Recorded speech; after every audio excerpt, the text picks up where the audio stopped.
Hello and welcome to Allshorts. Yeah, that is the right side. Okay. Well, I'll talk about Rishi Sunak again. I know I did a stream the other day about Rishi Sunak, but it went all a bit kind of, well, there's been some developments, you could say. Right, I hope I've gone live because my software there doesn't look like it has. But I hope so. We'll see. So what's been going on? Well, yes, there's been some developments, and one in particular is Angela Rayner. She's been quite busy, it seems. Yeah. So, I don't know what's going on with this. Let's go manage. Oh, I am live! Okay. Alright, there we go, click on that. That's got to be better. Yes! I think that's right. Hello there. I hope everybody's well. I was on the wrong stream. I was on an old one. That wasn't no good. No. So who have we got here anyway? We've got Art Tretlow. I've got Conservator. Hello, buddy. It's 7 GMT and 8 BST. Well, it's... Okay. Alright, but it's UK time, 8 PM. Seemed relevant considering sort of talking about what's going on over there. God, that's a mad place, isn't it, eh? Everything happens over there. No wonder I don't want to move back to there. Definitely not. No, why would I? Anyway, Charlotte. Hello, Charlotte. And Mad Monk 33. I hope the audio is okay. I had a few issues. For some reason, when I first set this all up, it didn't want to know. No. And I was getting no, no feedback, no sound from my earpiece, so I couldn't tell whether or not stuff was working like that, eh? And I can see it's coming up on my meters, but I was getting nothing through my earpieces. But yeah, that's another story. Oh dear. So who else we got here? Oh, past 100, 170. Nico just Schmidt. Oh, Nico. And who's Zebediah? And Tim Bannon. Evening. And Heather. Hello, Heather. Thanks for your pretty cool message you sent me via email. I'm going to do that. I will do that one. And I'll call you whatever you like. And Gingers. Hello, Gingers. I hope you're well. Oh, dear. So, yeah, it's all been happening. To Angela Rayner is, she wrote a letter. Well, Alexander Boris Stefeffel Johnson was on his jollies in Ukraine. Yeah. He does like to throw people under that bus, doesn't he? Yeah, he's allowed Rishi Sunak to take all the flack. And so he should. That's what I say. So what are we all saying? Anyway, I don't wait. I am busy, says Art. Well, I didn't wait. A couple of minutes maybe this time. It was 15 minutes on Sunday. I was late. I had technical troubles. And my dog's making weird noises over... Okay. I've got my Wally's up here at the moment. He's, so I've got the heater on, little fan heater over there. And anyway, other little developments is I went to the supermarket earlier. I actually recorded it, actually, so I uploaded that. It's only a little 2-minute video. And on my phone, while I was in the supermarket, there's no oil. No sunflower oil at all. And this is in the Limousin of France. So no sunflower oil. There was no colza either, because the sunflower oil's all gone. There's no rapeseed oil, which is colza in France. So there was olive oil, lots of olive oil, and there was peanut oil. I think it's peanut oil. That's it. Literally zero, completely wiped out. Nothing on the shelves at all. And so then I got to trot a little bit further along down the aisles of the supermarket. And there I see there's no pasta. Well, I'll say there's no pasta. There's only about 10% of what there would be there normally. That was all empty, especially all the cheaper brands, the more expensive stuff, like stuff that actually has egg in it. Yeah, by the way, pasta should have egg in it. But most of the pasta we buy has got no egg in it. Just like bird's custard. That's got no egg in it. Well, we make our custard with egg. So, yeah, egg and corn flour pretty much, and vanilla essence and stuff. No, not in bird's custard. No, it's just corn flour, literally corn flour and yellow food colouring. And I'm so charging for that. Or with vanilla essence, of course. So, oh dear, what's going on anyway on here? Oh, typical builder, never turns up on time. That's me. To be fair, I used to be actually very punctual in my businesses in the UK. We used to always turn up on time unless there was something serious happened. Or got a flat tyre, got pulled over by the police or something like that. You know, the usual sort of stuff. So yeah, no, I used to be quite a good timekeeper. But since I've been here, I don't know one day to the next. Seriously, I know some days we're so kind of busy with what we're doing. Especially before I was actually doing this lark, actually, when the day-to-day news comes on certain days and you kind of, you know, remind yourself of what day it is constantly. But not before. We used to, one day used to roll into the other, you know. Hello, Lucy Weller. St. Timberlin. Most of the oils are empty here in the southwest as well. Oh, okay, so that's pretty much everywhere then, isn't it? Yeah, so, oh, and there's no oil in Tesco's. And also, I know I'm going to digress a little bit, actually, because you know, one thing is Rishi Sunak can get a bit boring after a while, can't he? So don't go into too much detail. That's just like Angela Rayner wrote this letter, quite a long blooming letter. I'm going to read some of it, but obviously not all of it, because we'll be here all blooming night. And I'll be like this, I'll be a horse. Take me to your leader. Or something like that. Yes. So, and Philip Shawhall, hello there. Can you not get olive oil either? Or is that like... No. We've got... There's plenty olive oil. I'm uploading the video tomorrow. It's literally just me with my phone going around the supermarket, and you'll see for yourself, they're literally empty. Completely empty. Pretty much no wheat products, such as in the way of pasta. And there's there was flour. There was still flour. I think durum wheat is a bit of an issue at the moment, but olive oil not a problem. There was 2 bottles of peanut oil. And then there was well, actually there's loads of olive oil. That wasn't a problem at all. But you don't want to put that in your chip fryer. Actually, you don't want to put coals in your chip fryer either. Its peak temperature is too low for chips. You know, fries, French fries, whatever. Oh, Schmidt. Maybe you should ask her. She might have a proper answer. Ask who? Oh, it's banned. Oils we have in Spain, but sunflower oil is rationed. Yeah, they're doing that in Belgium as well, aren't they? I don't know if they were doing it in the Netherlands, Conservator, but I know in Belgium they were like 3 bottles per person or something like that, because they knew what was, you know, coming our way. They didn't do that in France. Obviously, it's down to an individual. It wasn't a law. It's just down to the supermarket itself. In this case, the Intermarché hasn't been doing it, and now they haven't got any. So you're going to get a certain amount of people who are going to go in there, and they're going to wipe the place out and take all, you know, panic buy your sunflower oil. Oh, exciting! I wonder what they're doing with it. Maybe, or maybe not. I hope not. Very slippery.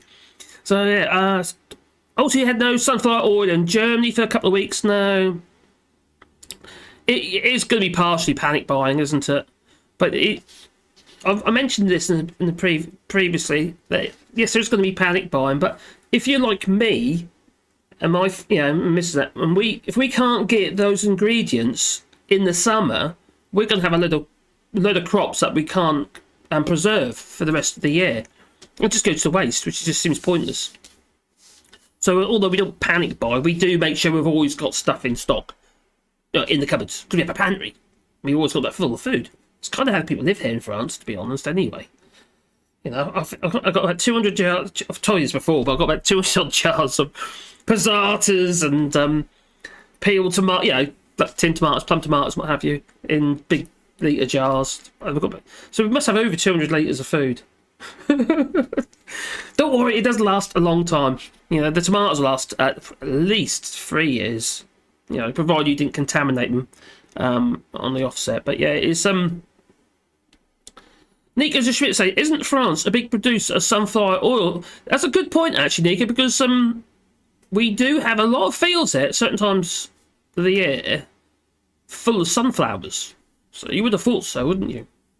But it depends on the crop, I suppose, and the farmers are going to grow whatever they can earn the most money on, I suppose, or what they've been advised, or their buyers have been told them that they're going to, take off their hands. Unlike beetroot.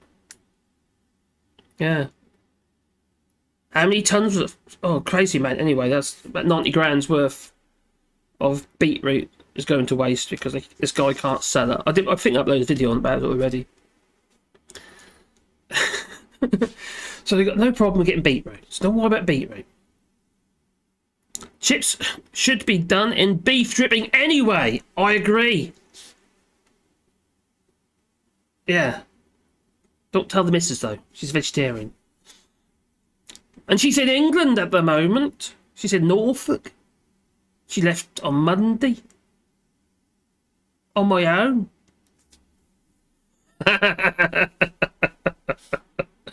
And the cat's away. So yeah, she's in England at the moment, and she's saying also that there's loads of stuff missing off the shelves, but there's certain things there's plenty of. And where she was, there was oil. There was oil. But where was it again? No, I did read on how. Oh, here we go. On the chips front. Fish and chips, anyone? No, not on your Nelly. They reckon around 3,000 fish and chip shops are going to go bankrupt. And there's about 10,000 supposedly fish and chip shops in the UK. So about a third of them, just under a third of them, are going to go bankrupt. This is like the straw that broke the camel's back. That's what it seems to me.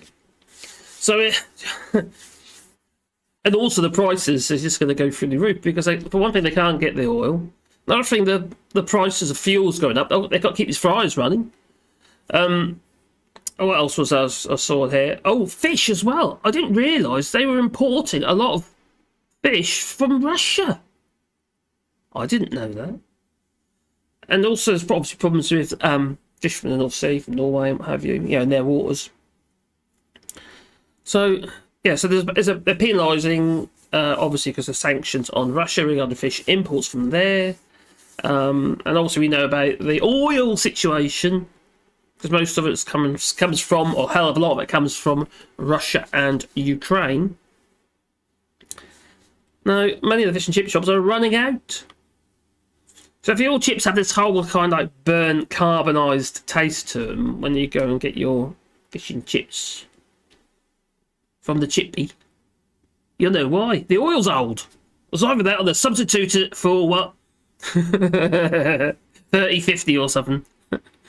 or maybe 40. Now, what would they use? No, that's engine oil. But they'll substitute it for something, I'm sure. Olive oil. Oh my giddy aunt. I don't think olive oil would make very good chips. It'd be soggy. So yeah, there are many of them running out, and also potatoes as well. Apparently, destined to become. I should laugh. It's like funny, really, but apparently potatoes are destined to become more expensive as the rising gas prices are pushing up the cost of fertilizers and all sorts of stuff. Well, you can't get the fertilizers because obviously not as much fertilizers as you need, since Ukraine's banned the export of fertilizers. They could relax that soon, though, within the next month, apparently. I suppose a lot of stuff's done in the West, but so yeah, they do stand to lose about a third of their fish and chip shops. Apparently, they're considering it's like the that's not the national dish, is it? Really, for the UK, and it's nuts. Or for for England, it's like the national dish, and it's it's a bit ironic, isn't it, that all this stuff like Brexit and all this other stuff making life a lot harder, more expensive for everybody. I know you can't get oil, which is obviously a lot to do with the war as well, but needless to say, I'm sure in the EU they're going to hold it back for themselves. They're not going to be exporting it. They're looking at, businesses in the EU are looking to, trade more locally. Because they don't want all the agro shipping stuff over to the UK now. It's going to get even worse on the 1st of July. If they don't kick that can down that road. because obviously 5.2 sanity is going to come in again on all imports into the or exports from the EU into the UK. It's been going both directions. Wonder what you'd call it if you had a Farage garage in France. What would you call it? Would it still be a Farage garage? Maybe you know. Leave it in the comments. Leave it in the chat. Maybe. So the fish and chip shops are struggling. That was a bit of a digression from Rishi Sunak, I must say. Happy beetroot. Oh, you got to have your happy beetroot. Okay. Oh, got to have happy beetroot. They're now British fish, and they're better and happier fish for it. Need to substitute that with beetroot. But it won't just be beetroot. It's going to be lots of different crops. We already had a lot of problems last year, didn't we? Because we couldn't get the people to work the fields, so to speak. And because a lot of idiots, what they do, they put that cross in the wrong box and pretty much close the doors on hard-working people from EU member states, especially from like Romania and places like that. I don't know what it is. This hat seems to keep like squeezing off my head. I don't know. It's like pop the zit. Did I just say that out loud? Maybe. Oh, let's do it. Oh, she's ham. We don't use much oil for low temperature. It's olive oil and high temperature rice bran oil. You posh person, you. I can't eat for. Oh, I see. Ah, is it? Didn't you have your gallbladder out? Is that right? I can't remember. My missus has a lot of problems with fats, so she tends not to have a lot of these fats. She has to be very, very careful. She has a lot of stomach bad pains. Yeah. Oh, okay. Well, we use olive oil sometimes for frying, but not. Or I don't like the fact that it kind of changes in the pan. You put your olive oil in, it changes colour. That's a bit concerning. I think it changes its makeup a little bit. What's all this of oil? It's all oily. Slippery stuff it is. I'd say the worst oil is gearbox oil. That stuff stinks. And Scriptee says phytosanitary checks wouldn't be necessary when lorry driver wouldn't pass the sanitary test to go there. Good point. Sanity test. Very good, Scriptees. We've got a watcher with material. Okay. Tipper. And from Jeremy said, but even oven potatoes need potatoes. That's right. No, frozen chips. Well, wouldn't they? Are they imported as frozen chips, or were they imported as potatoes and they're made into frozen chips? Because if they're made into frozen chips and then imported as frozen chips, that's another aggro, isn't it? Because means you're going to be sitting there with your engines running, your generators running through your compressors and stuff for about 3 days at the port, or however long it is at the moment. Oh my God! Daren't look at that at the moment down there on the M20. 1976, when the price of chips went through the roof. I would only been 6 years old, so I wouldn't know. So in 1976, the price of chips went through the roof. I can remember when they put taxes onto fish and chips.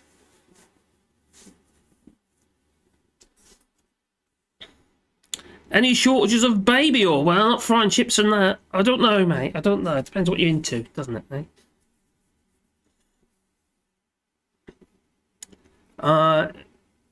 Yes, yeah. I think you told me that before. So let's do it. She he had a gallbladder out. My Caroline, she had hers out about 2 years ago now, and it's really bugged her up. It has. Just all sorts of problems. Yeah, Caroline can be a bit like that. She has to be really, really careful, And she's a vegetarian. There's loads of things she can't. Sides that she doesn't want to eat, so it's a bit of a pain, Even though a pallet of wood pellets has gone up from 279 crikey to 329. Well, what oil was left? That was it used to rapeseed oil, which is colza, used to be around 140, €1.40 a litre, and that's gone up to €2. But you can't get it there anyway. It's gone now. Eating all the pellets.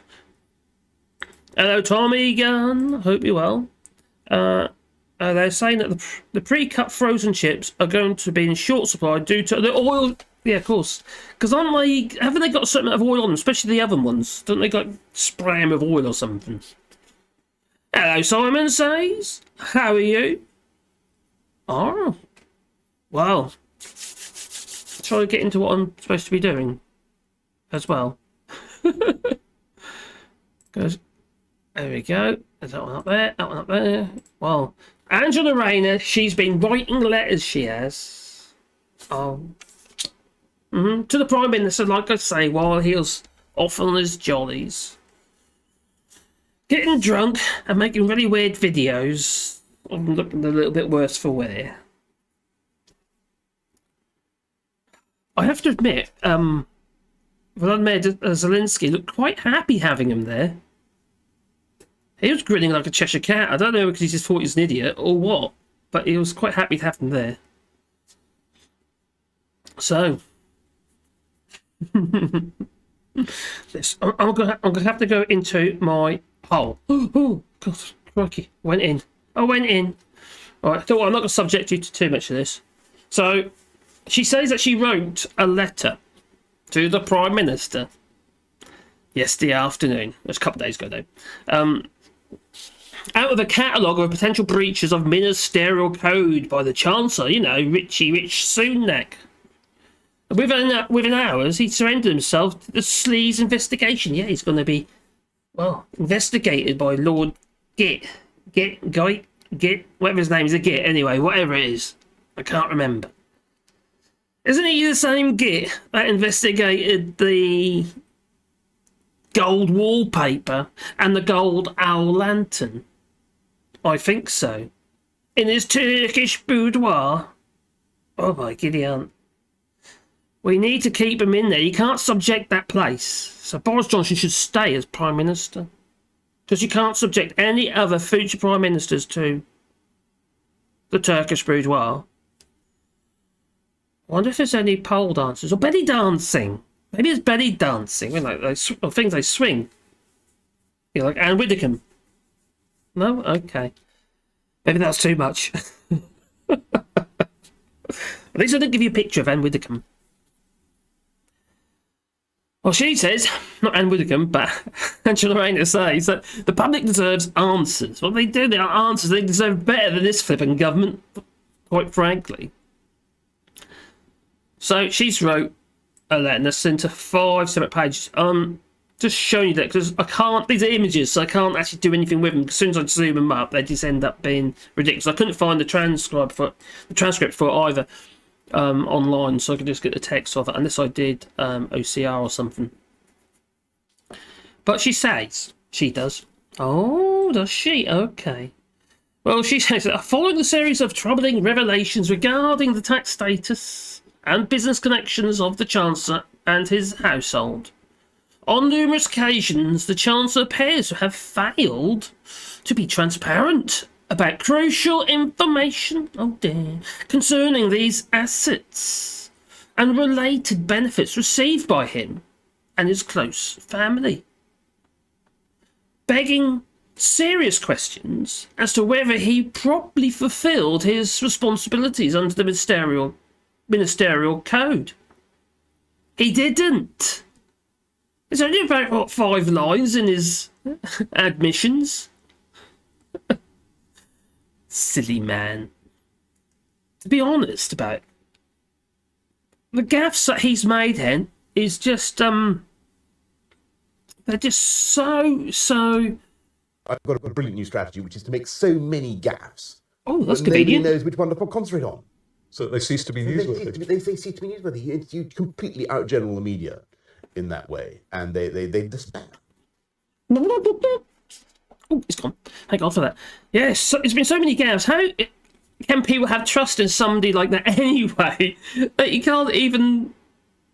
Well... It's just... He's a terrible liar. I've said it before, you know, if you're going to lie, you've got to remember your lies, and quite frankly, I hate lies, and I don't lie. And any time I'll actually say anything that could be a white lie or something, because I don't want to hurt somebody, but, yeah, hurt the feelings or something stupid. Oh, that's a lovely hat, that is. Oh, it's got fruit and stuff stuck to it, and a big flower. Yeah. Oh. So anyway, she says, I therefore ask that you consult with your cabinet secretary, investigate the facts on this case, and refer the matter to the independent advisor on ministers' interests, Lord Get. I've copied both relevant parties into this letter. Now, I'm sure you would agree that during the cost of living crisis, and oh my giddy aunt, it's going to get bad, really bad, it is only right that the ministers responsible for increasing taxes should be paying their fair share. Not Rishi Sunak or Shatter, Murty. No, not them, because they're special. They're so special, they're going to live in two places at the same time. California and India. Oh, is that with Rishi Sunak or without him? Because he can't make his mind up either. Murty's saying she's going to move back to India, although she's told the United States she's going to move there. And Rishi Sunak says he's staying put.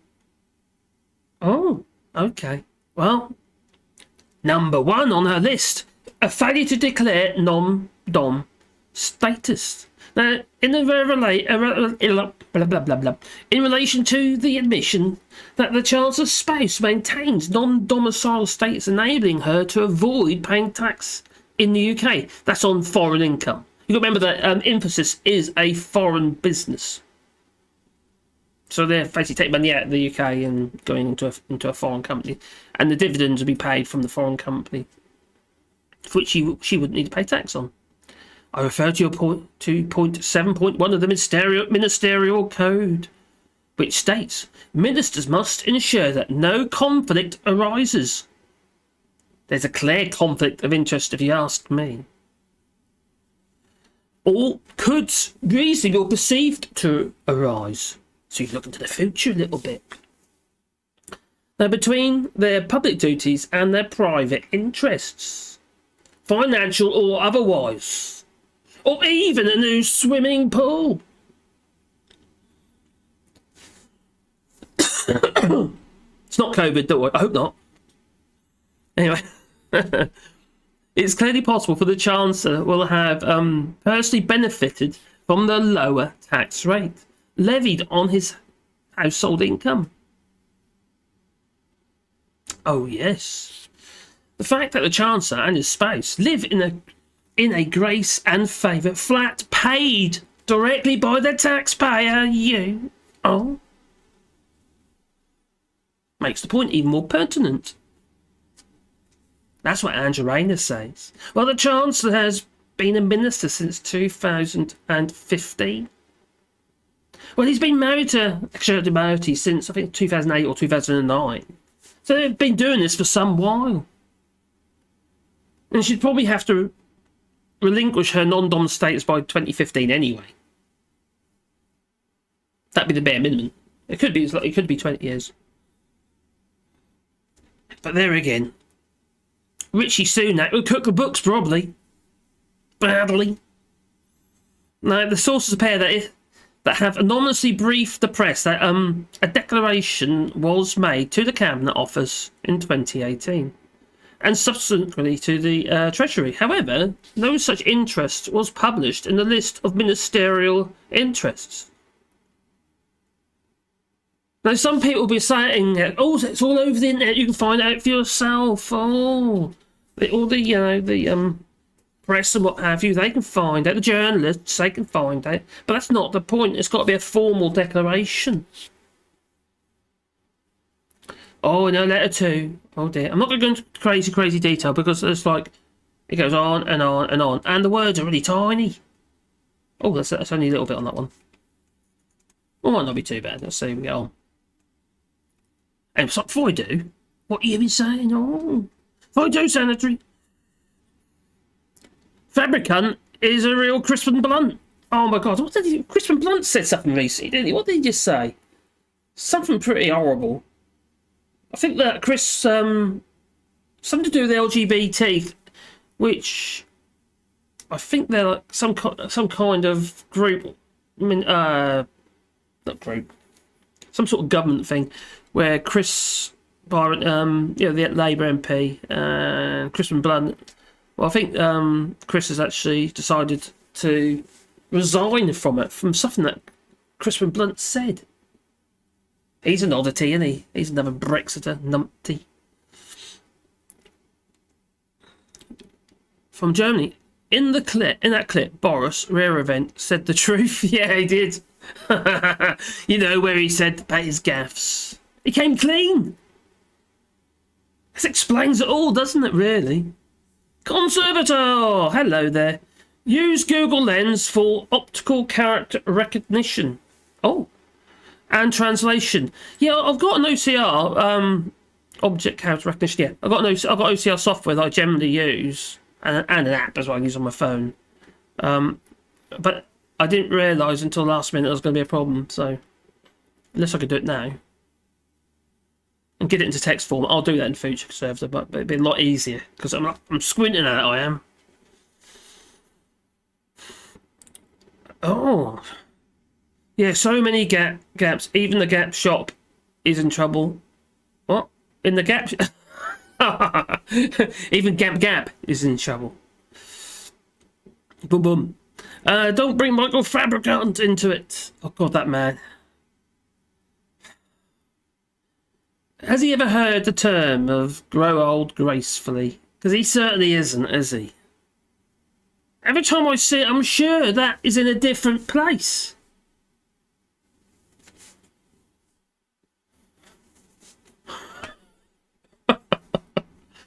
Oh, Jacob Rees-Mogg. I think it's rather uplifting. This ought to close the matter. There is a war on, and the Prime Minister supports the Chancellor, provides the leadership the nation need. Oh, this is obviously what the people are interested in. They're all not interested in anything else, so they're just interested in whatever they have to say. Yes, that's very true, Mark Wooten. And Jacob Rees-Mogg. What an awful creature he is. Oh, who said hi? Someone said hi. Whatever. Hi. Hi to you too. Mark Rutten, especially because there's a war going on. Johnson should be replaced. Well, they did in World War II, didn't they? We got, well, Churchill. That was clearly the right thing to do. Although I don't like what he did to India. How's the England food stock situation? I don't actually know. All I, got some information from my dear wife who happens to be in England at the moment, and she says some things are out, some things aren't out of stock. That is, not on the shelves. But the here in France, there's no oil whatsoever. There's just literally no oil. Not cooking oil, sunflower oil or Coles or rapeseed oil. Johnny Warm, it's been obvious for years how corrupt and incompetent Johnson is. You're not wrong there. And still got voted in. Well, because he has fluffy hair. He's one of us. He's one of the people, Didn't you get your memo? Maybe. Maybe not. Hello, Brian Maguire. I hope you're well. Didn't see you up there. And Dirty Jokes fan. Oh, tell me a dirty joke. Fabricant looks like a half-committed Bojo drag act. I know. God, it's like a parody. Conservator and your replacement will do better. Rishi Sunak, anyone? No? Okay, maybe not. I never thought he could really do the job anyway, quite frankly. I always thought he was a little bit inexperienced. But he clearly is, because he doesn't cover his tracks, does he? Everything he's done... It's like he said... Oh, someone said something about his green card in the United States. And, they probably forgot about it. Oh, no, he hasn't. He didn't forget about that. They've relinquished it now. But at the time, they didn't. They knew exactly. They do. How can you not know that you've got a green card when every year you've got to do a tax return for the United States for IRS? I think that's a sort of a general reminder. I'd have thought. What minion did you have to, get to do that for you? Unless you've got signatures, somebody does all the signatures for you, then you could forget then. I wonder if you get somebody to put slippers on for him and, dresses them in the morning. Maybe. He's tiny, isn't he? I thought I was short. Crikey.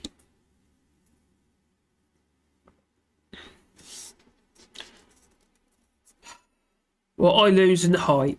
I make up in girth. I do. Oh. Mark Rutten on Seconds Thoughts. Dominic Raab, Liz Truss, George Useless. Oh, me, giddy on. But the whole front cabinet, well, they are the dregs. And they're only there for one reason, that's because they're Brexiters. And generally speaking, Brexiters don't seem to be too bright. No. Sorry. It appears that way to me. Maybe he wasn't filing his taxes. There's that possibility, Gingers. But I'm sure the IRS would have something to say about that. Well, old Alexander Boris Treffel Johnson, he used to have, he was born in New York, wasn't he? But he had citizenship in the US. And he relinquished that, something to do with taxes or something, on a property he sold or something. We didn't pay the taxes. About 50 grand or something he owed. I used to have a piece of toilet paper that reminded me of Boris Johnson. Was it before or after you used it, Don O'Connell? Did you leave that skid? If you're going to tell me a lie, tell it. Oh, tell a big one. Oh, love me forever. Oh, there we go. A dirty joke. Yeah, okay. They all tell lies. Makes them look like a dirty, stinking joke. Yes. They're not very good at it, are they? Oh, as to which she says, green cards come in different types. Oh, do they? What, different shades of green? This was most likely a wealth investment type and only cost $1 million or so, which buys a lot of exceptions and from the regular requirements. I see. I didn't know that. That's interesting. So they might not needed to prove that they're supposed to be. Maybe they didn't have to convince them that they intended to live in the United States, which obviously they didn't. Or maybe they did. They've got to live somewhere, whether it be the United States, India, the UK, or Timbuktu, maybe the Cayman Islands. Sunak went to the Trump School of Taxation. Oh my giddy aunt. Can you remember when Donald Trump made his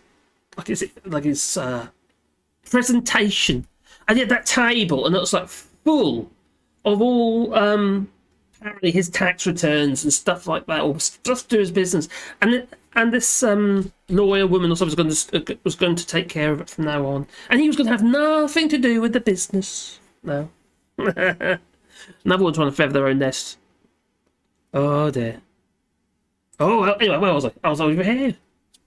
So failure to declare emphasis. Got to try and get this up there. Failure to declare emphasis. It is simply unclear whether and how. Let's click that up a bit. That's better.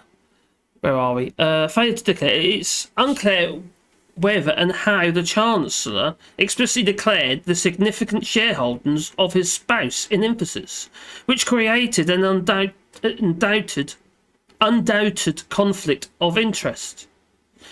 A string of lucrative public sector contracts have been won by this company and was founded by his father-in-law. It obviously is. It's a clear breach, isn't it? It's a conflict, definitely a conflict of interest. How can it not be? He knows exactly what he's doing. Or does he? Makes you wonder, doesn't it? Let's make that a bit bigger. That's better. I think that's better. No, not really. Oh. Now, since 2016, Infosys has earned $15 million working for the Care Quality Commission. the regulator of the UK care homes. In 2019, it won a £5 million contract with the Medicines and Healthcare Products Regulatory Agency, and this year secured a £25 million IT contract with East Sussex County Council. Emphasis is among companies which shared 100 million in public sector contracts between 2015 and 2021. And it was one of the 12 suppliers in a 95 million deal with the Transport for London in 2015. At a time when the Prime Minister, Alexander Boris Johnson, was the Mayor of London. Well, there's also UCAS as well. They just got that contract. Probably an IT contract again. Education people. In addition, our research has shown that emphasis met with ministers at least 15 times in this period, including twice with the non-Boris mutant variant. Hope they're wearing a mask. So, it's just that they are just... I don't know what to say. They're just so corrupt, aren't they? It's just unbelievable. Yeah, it's fair enough if a business is going to make money. You know, where they're going to get that money from, as long as it's legit, it's fine. It's the other people involved in the problem. He's a Chancellor of the Exchequer, for God's sake. He's manipulating policy and allowing contracts. He's probably thinking, he's probably lobbying himself. Again, any income from this investment to the Chancellor's household may have directly benefited him. Oh, it most definitely did. If Exchequer got dividends, well, he's benefited, didn't he? I'm sure they both used that new swimming pool. Oh, he just went to their nice place, didn't he? In the £5 million estate in California. Yet this was not published on the list of ministerial interests at any stage, and has not been clarified whether it was properly declared by the Chancellor by the relevant permanent secretaries. Well, to be honest, you're just getting Nadine Dorries on the case, and she says something like, Rishi Sunak always tells the truth. No, he don't. No. So there should be an investigation to get to the bottom of it, and how much tax the Chancellor's spouse actually paid on her £11.5 million annual dividends from Emphasis, and whether the tax was paid in the UK. Rishi Sunak, he's got his own little inquiry going on, but with a leak about his wife's shares and what have you. You know, who leaked it? Somebody did. I don't think they did it themselves. Or was it Alexander Boris Johnson? Because Rishi Sunak's been a bit of a threat, hasn't he? To Boris Johnson. Kind of undermining him somewhat. So do you reckon he's just doing it to pull that rug out from underneath? Rishi Sunak. Or is it Sue Snake? I can't remember. Now, failure to declare other interests. Ooh. In addition to this, the Chancellor's spouse had extensive business interests in a range of other companies that would have been relevant interests within the meaning of the Ministerial Code, but which have never been declared on the published list of ministerial interests. Now, these business interests Oh, it reconnected. Oh, I don't want that to happen again. Yeah, I hope that was okay. You might be a little glitch there because it just disconnected and reconnected. I bet Richie did it. Now, directorship of Sirocco Private Limited only ceased in 2021. Ongoing shareholdings in IMM, International Market Management Limited, and it's said to funnel its investments through a letterbox in Mauritius. Oh, with no staff to reduce the taxes paid in India. She's really done her research here. Give Rayner her dues. Now, numerous companies that Murty has invested through Catamaran. Shares in Lava Mayfair Club Limited. The club closed due to COVID restrictions in March, placed staff on furlough, and deferred HMRC, Her Majesty's Revenue and Customs payments. Well, I've said this a million times, but she also got about $1.5 billion in COVID loans for a company called Mrs. Wordsmith, in this, I suppose it's a typing pool or something, and that went bankrupt. But it was already going, it was a borderline bankruptcy in the first place, and then they got this loan, COVID loan, a recovery loan, and then it went bankrupt anyway. And about 16 odd million quid, 600 to creditors, and they didn't get their money. No. And I'm sure the taxpayer didn't get their £1.5 million back either.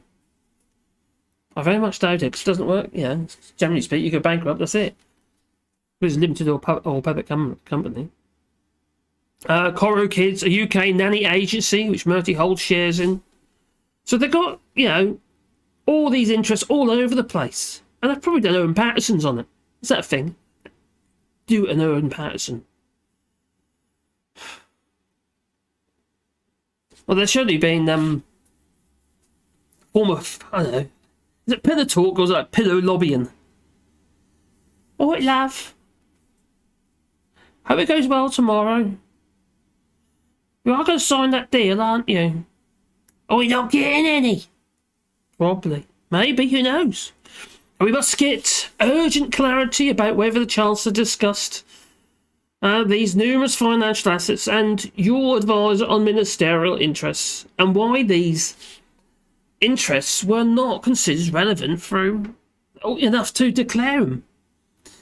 When clearly the Chancellor was personally benefiting from multi-million pound companies, enjoying those government contracts while he's the Chancellor of the Exchequer. The buck literally stops there. Now, there is clearly a strong public interest in clarity as to whether these were properly declared, and if so, why do they not appear in the published list? Did she just give him kind of a get out? Have some sort of hidden file somewhere? Maybe. Oh, anyway, let's see what you're saying. Let's engage. I'm going to engage. In fact, we're going to go full screen. Oh, not full Monty, though. No full Monty's here, or... No. Or Mankinis. They pinch, okay.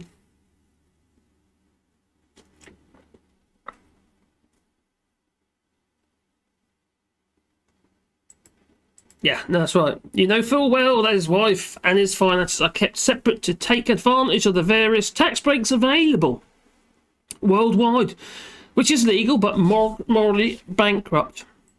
Certainly corrupt. No, you won't listen to it. If you've got money, you can pay for the best advisors, can't you? Like that geezer who was in the Cayman Islands, who got caught out because the bell rung and he's supposed to be in Parliament, but he was actually, I think he was lobbying or something, wasn't he? Something like that. Or he was working working for... He was defending, I think he was defending court cases in a government building, and a case was brought forward by the government. So, it was a mess. Can't remember his name now. Probably Lord something or other. Tories are all useless anyway. Just in it for themselves, that they are, or whatever. Because they are... They certainly are. They're scumbags. Talk about scumbags, what did Angela Rayner say? Tory scum. I wonder if I can get that as a soundbite. Oh, well, I've been putting... just to let you know, I've been putting together some clips of Nigel Farage. So I might just do like a little bit of a mash-up with Nigel Farage. I'm sure there'll be some of his... Hoojanus! And up the rah and stuff like that. I don't know. You know, the kind of gaffes that he makes. Oh, he's such a foul individual. So, where are we?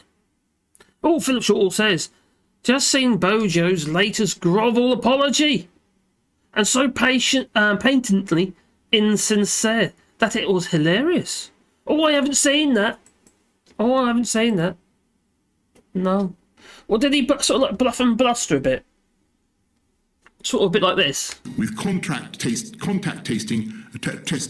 Forgive me. Contact tracing. Blah blah blah blah blah blah blah blah blah. Oh, crikey! And oh gosh, says you need the mankini with the kid leather lining. Can you get mankinis with kid leather linings? What below? Yeah, like a mankini made. A sheepskin lambkini? A lambkini? Maybe. Look very manly, wouldn't it? Very manly. Lord Gitt, hello Bernard. Lord Gitt, appointed by Boris de Pfeffel Johnson, reports to the Pfeffel Wiffle.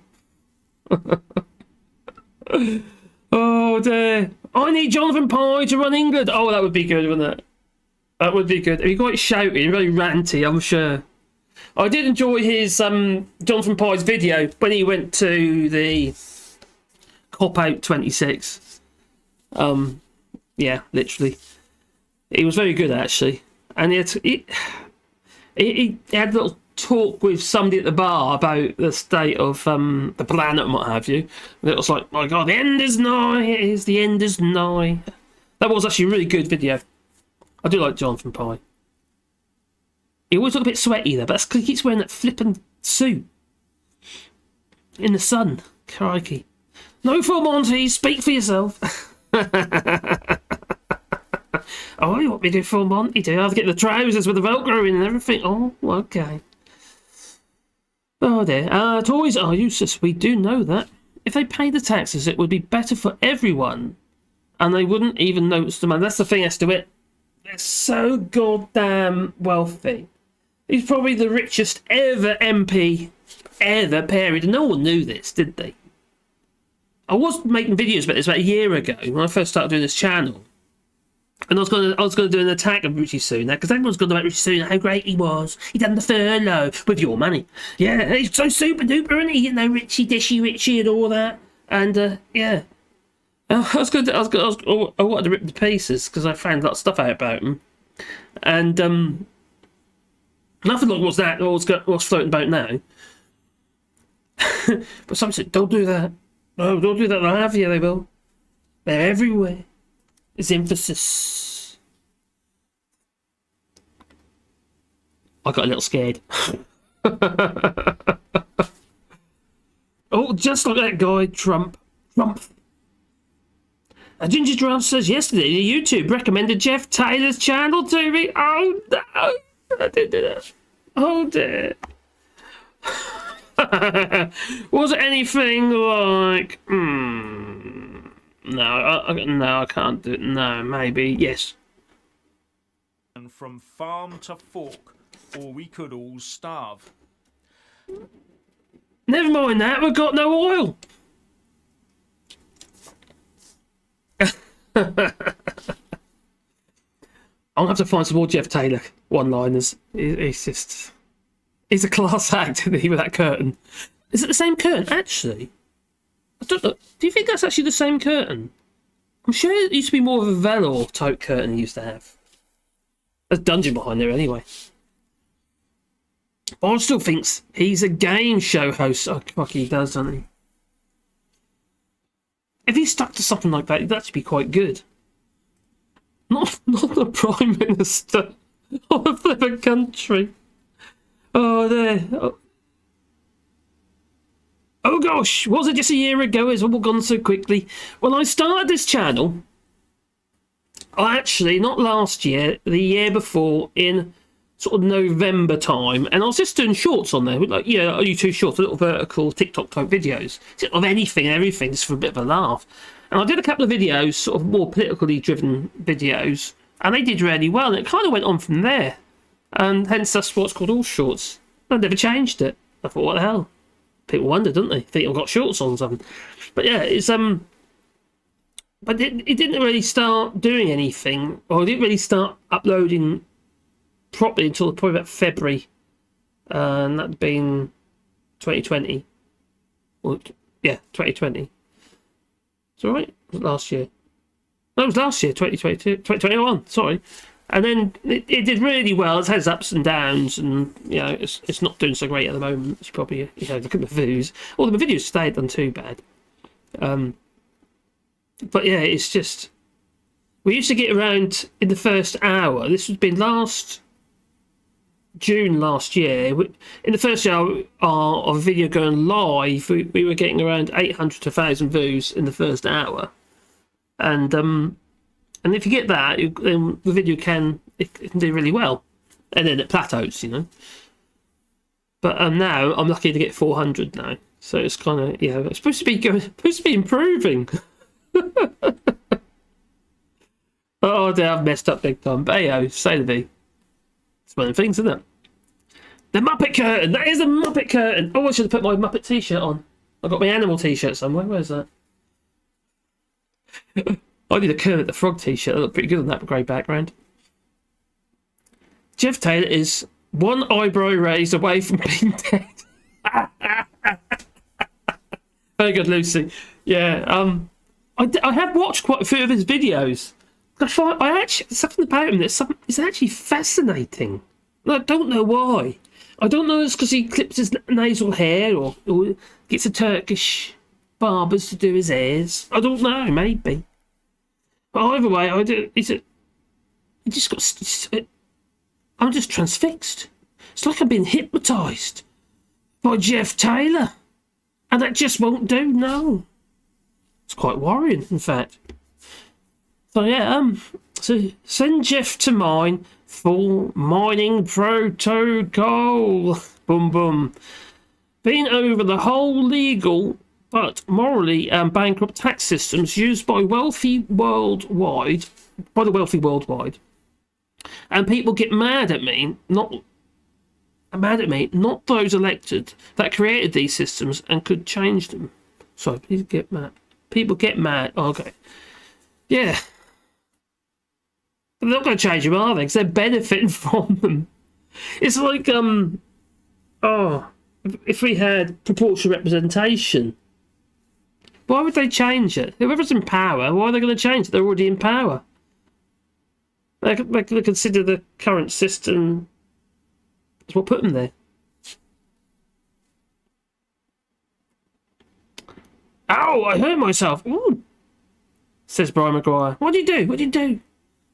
Hello, David. I hope you're well, buddy. Hola. And Heather hand. Smileys. Oh, yes, hit the like button. Oh, would you be most kind? Oh, I got that, yeah.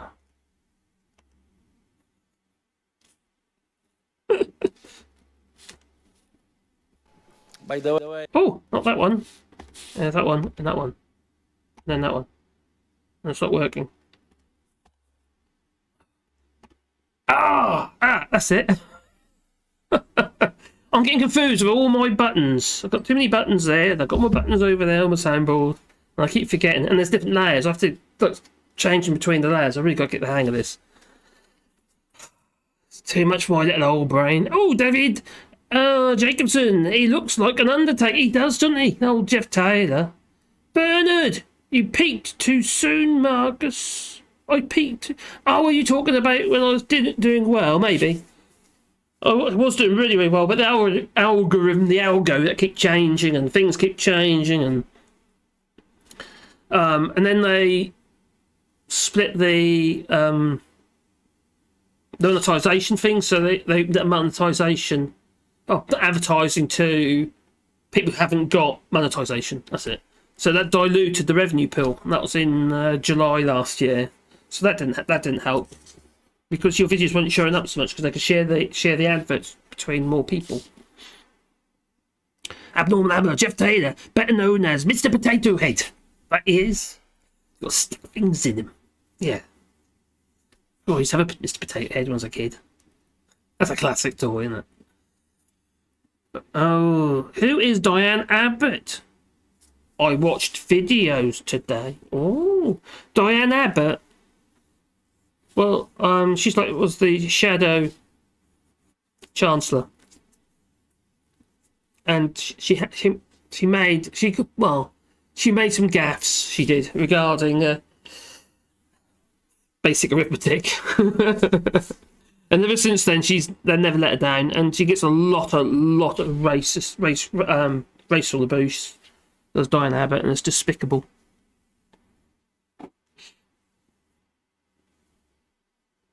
Don't get me wrong, I'm no fan of Diane Abbott, but there's no need for that.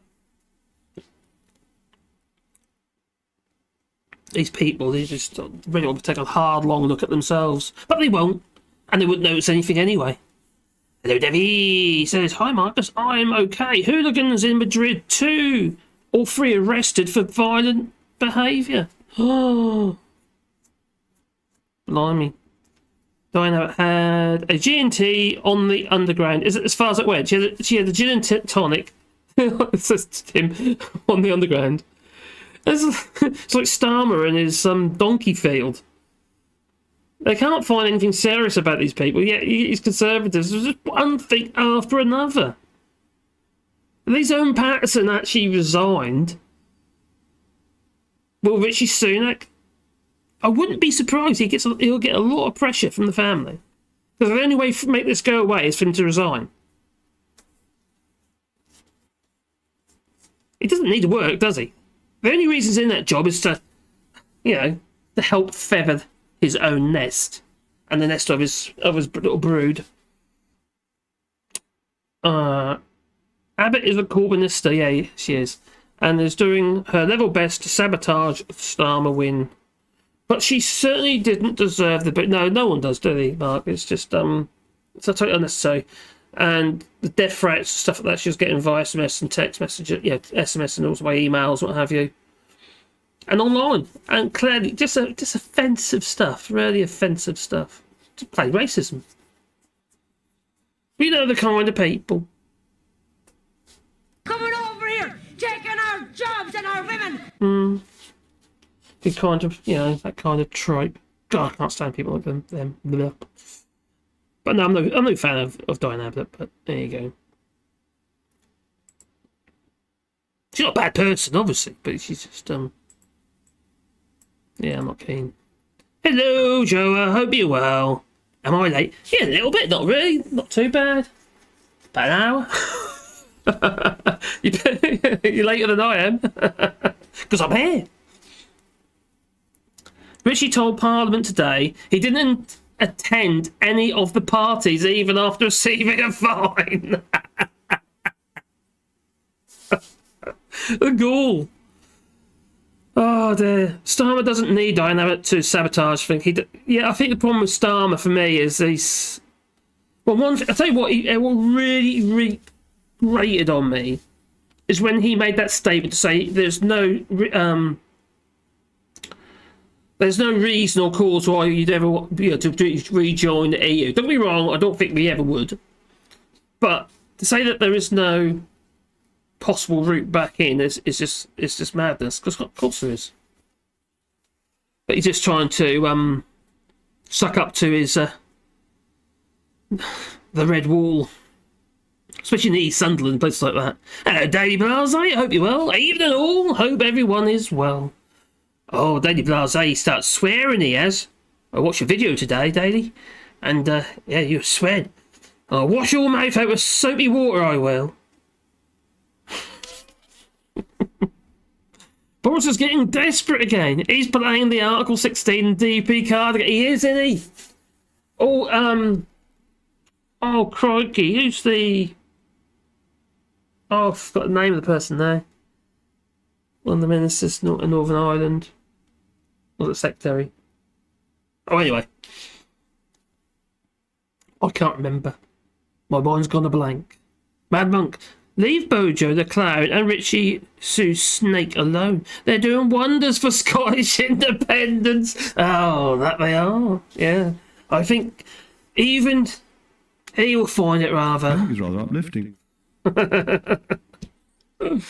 Oh, dear me. That's the other thing. Maybe we should have Rishi Sunak as Prime Minister. Maybe we need to pave the way for him. Because he's clearly not too bright. Maybe. Poots! Oh, Edwin Poots! And no, it wasn't Poots, it was the... Oh, crikey. Tory person. Oh, Daily Blase. Good evening, Mr. Witt. Tim Berlin. Labour retweeted The Sun this week. Oh my God, really? No. Okay. So they just want to stay in opposition forever. I just... You can't take it seriously, can you? You really can't. Now, my feeling is... I'm no Labour fan anyway. Not because of, you know, as they are in their current form. And I'm no Corbynist or Corbynite. However, I'm a bit of a greenie of Mapsy, honest with you. But the problem is that they'll never get in. We've got too many tree huggers. There's too many tree huggers. That's not, you know... Clearly got to do something with the environment. But, I don't think they do the right... If they're all like Caroline Lucas, I think they stand a chance. But they're not. Unfortunately. Are you mad? I am. Says Mellow Mellow. Mad at what? At least we've got Michael Portillo. Oh, crikey. Moment looking forward to the next election when Uxbridge turfs out at the clown. Michael Portillo. God, you don't want him, do you? Oh my God, he's now a Brexiter, isn't he? I think folk in the EU are getting tired of British rhetoric. Bojo needs a new way to damage even more Britain's diplomatic reputation. He's doing quite well there, Joe, actually. He doesn't need any more ways. He's on a roll, he is. Doing very well because he's a Kipper. That's what he is. Talk about kippers. I could do. Yeah. No, I bet not. Yeah, should I? Maybe. Oh no, I bet not. No, should I? Yeah, go on. Kipper. This kipper, which has been presented to me just now by the editor of a national newspaper, who received it from a kipper smoker in the Isle of Man, who is utterly furious. Because after decades of sending kippers like this through the post, he has had his costs massively increased by Brussels bureaucrats who have insisted that each kipper must be accompanied by a plastic ice pillow. You kipper. Pointless, expensive, environmentally damaging elfin safety. The case described by Mr. Johnson falls outside the scope of the EU legislation, and it's purely a UK national competence. Sorry, I couldn't resist. It just shows how ridiculous things have got, and also how people got sucked in by all this. They thought it's true, didn't they? Luckily, there were people out there to, put them right, to correct them. But the problem is the damage is already done. It's even when they retract stuff, isn't it? You know, it's already that seed has already been planted, and the following day, the people where the seed's been planted might not hear the truth, so they'll still think it's real. The kipper thing never gets old. It doesn't, does it? I need more clips like that. I've got to find some more clips like that because I think that's brilliant. And I'm going to have to get myself a bigger one of these, I think. Oh, dear me. Proportional representation is the first thing we need. That it is. And UBI. And then reverse everything of the last 10 years. At least 2016. Because that's buggered the country up, isn't it? Big time. It's screwed. It really is screwed. People can't see it yet.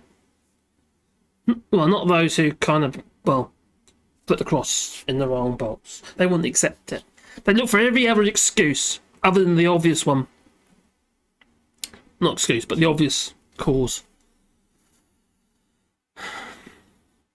Yeah. Obviously, the war in Ukraine is causing huge problems. And it is obviously a perfect storm. Oh, talking about perfect storms. Wasn't it Martin Kennedy of the National Farmers Union in Scotland? I did a video this morning about that, and it's just well, the BBC edited out Brexit out of the interview, it appears. Now, son of a Viking, if he's still here, he did actually tell me something, because when I saw it, I thought that was an obvious mistake, but apparently that flashpoint, that was where the edit was made, is something that they do to show that it is an edit. But it seemed quite odd that you do that, make it obvious as an edit for something that they don't want you to know about anyway. Because the word Brexit, you see. Not allowed to say Brexit to anyone in the BBC, no. Peppa Pig! Oh, I need a Peppa Pig. I've got to do that. I need to find a Peppa Pig. I need to find a brum brum brum brum brum. I have got that somewhere, actually. I've recorded that one already.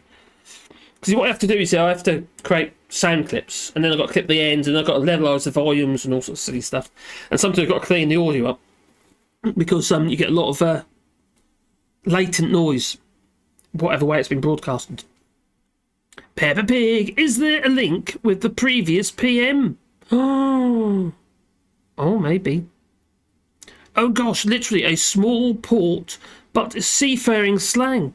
It means a little ship with a sail that usually, this is off course, an archaic term seldom used. Okay, what's it? Oh gosh, say. Oh gosh, what do you say, buddy? Oh, I'd go right back to the start of the Cameron government. Okay. Let's go right back up here. Oh gosh, says the Greens are in Brighton, so vote there. I should.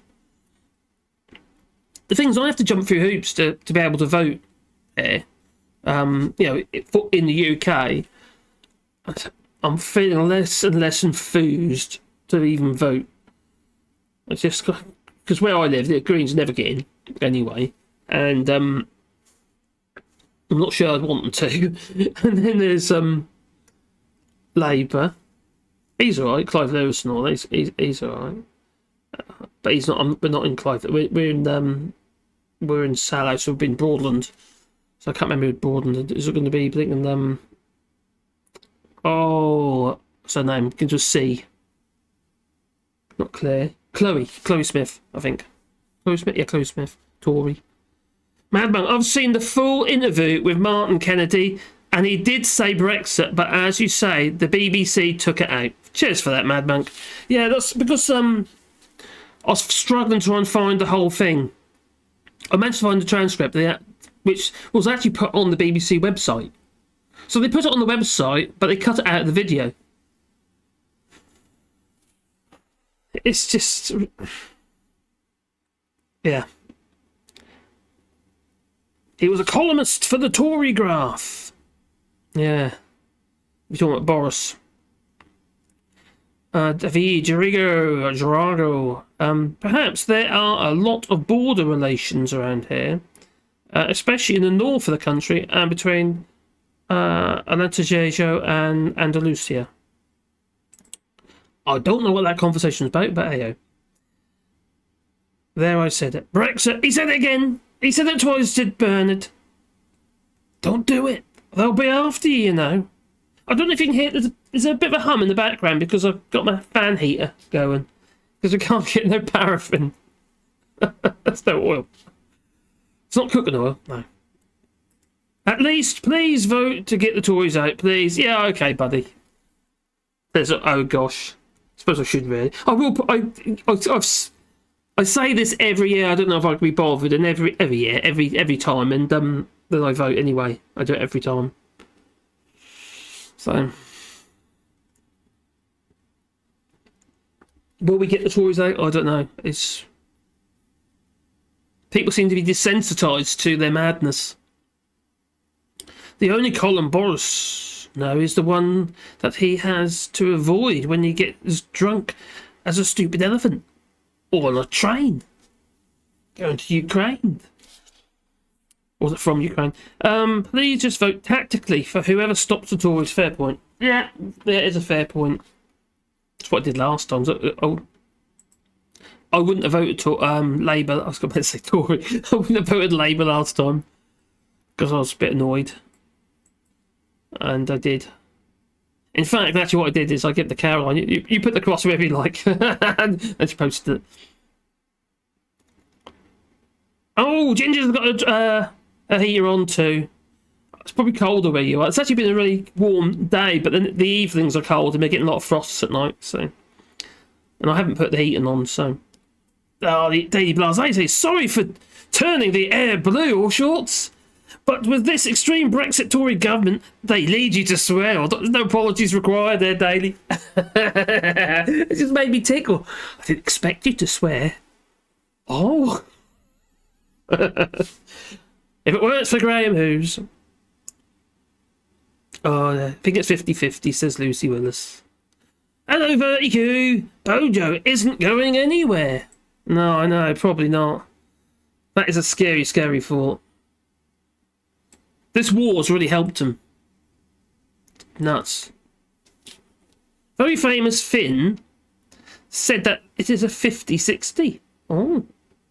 The YouGov poll, 57% say Bojo and Sunak should resign. 75% say Bojo lied to Parliament. Are you a liar, Prime Minister? Oh, God, I need that one. Oh, I've got to get that one on there. That's it. Just bear with me. I've just got to make a note, else I'll forget. Got memory like a sieve these days, I have. Ian Blackford. Soundbite. Well, soundbite plus. I think I've actually got the soundbite. Plus vid. Are you a liar, Prime Minister? Oh, I was getting all excited I was to watch the PMQs today, as you do, watching the PMQs because it's so exciting. And there wasn't any. They all bugged off home, didn't they? Lazy buggers. Ian Blackford. Do, do, do, do, do. There you go.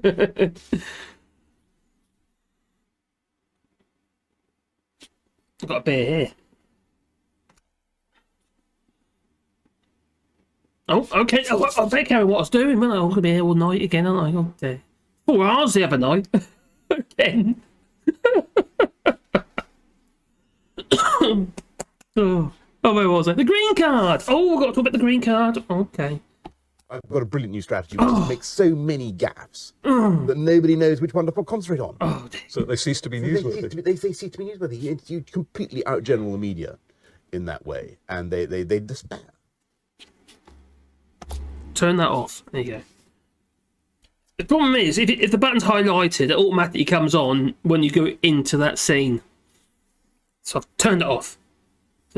He's annoying. That's what he is. A bit like me. Well, the Chancellor spokesperson has now clarified that he possessed a US green card. Has anyone seen the film with Jared Butler? Not Jared Butler. Jared Lepidibidu. Whatever his name's, a French guy. Meaning that he was, by his own declaration, a permanent resident of the United States of America. Now, this raises a huge range of questions, issues and concerns, including whether he was either resident for tax purposes in the US and how he could have been following the laws and rules of both countries. Now, Esther Witt brought something up earlier, so there's different schemes for the green card. So it'd be interesting to know which one he was actually on. But the government ministers claimed Mr. Sunak's green card is a hangover from his US days. They both had it. They both had one.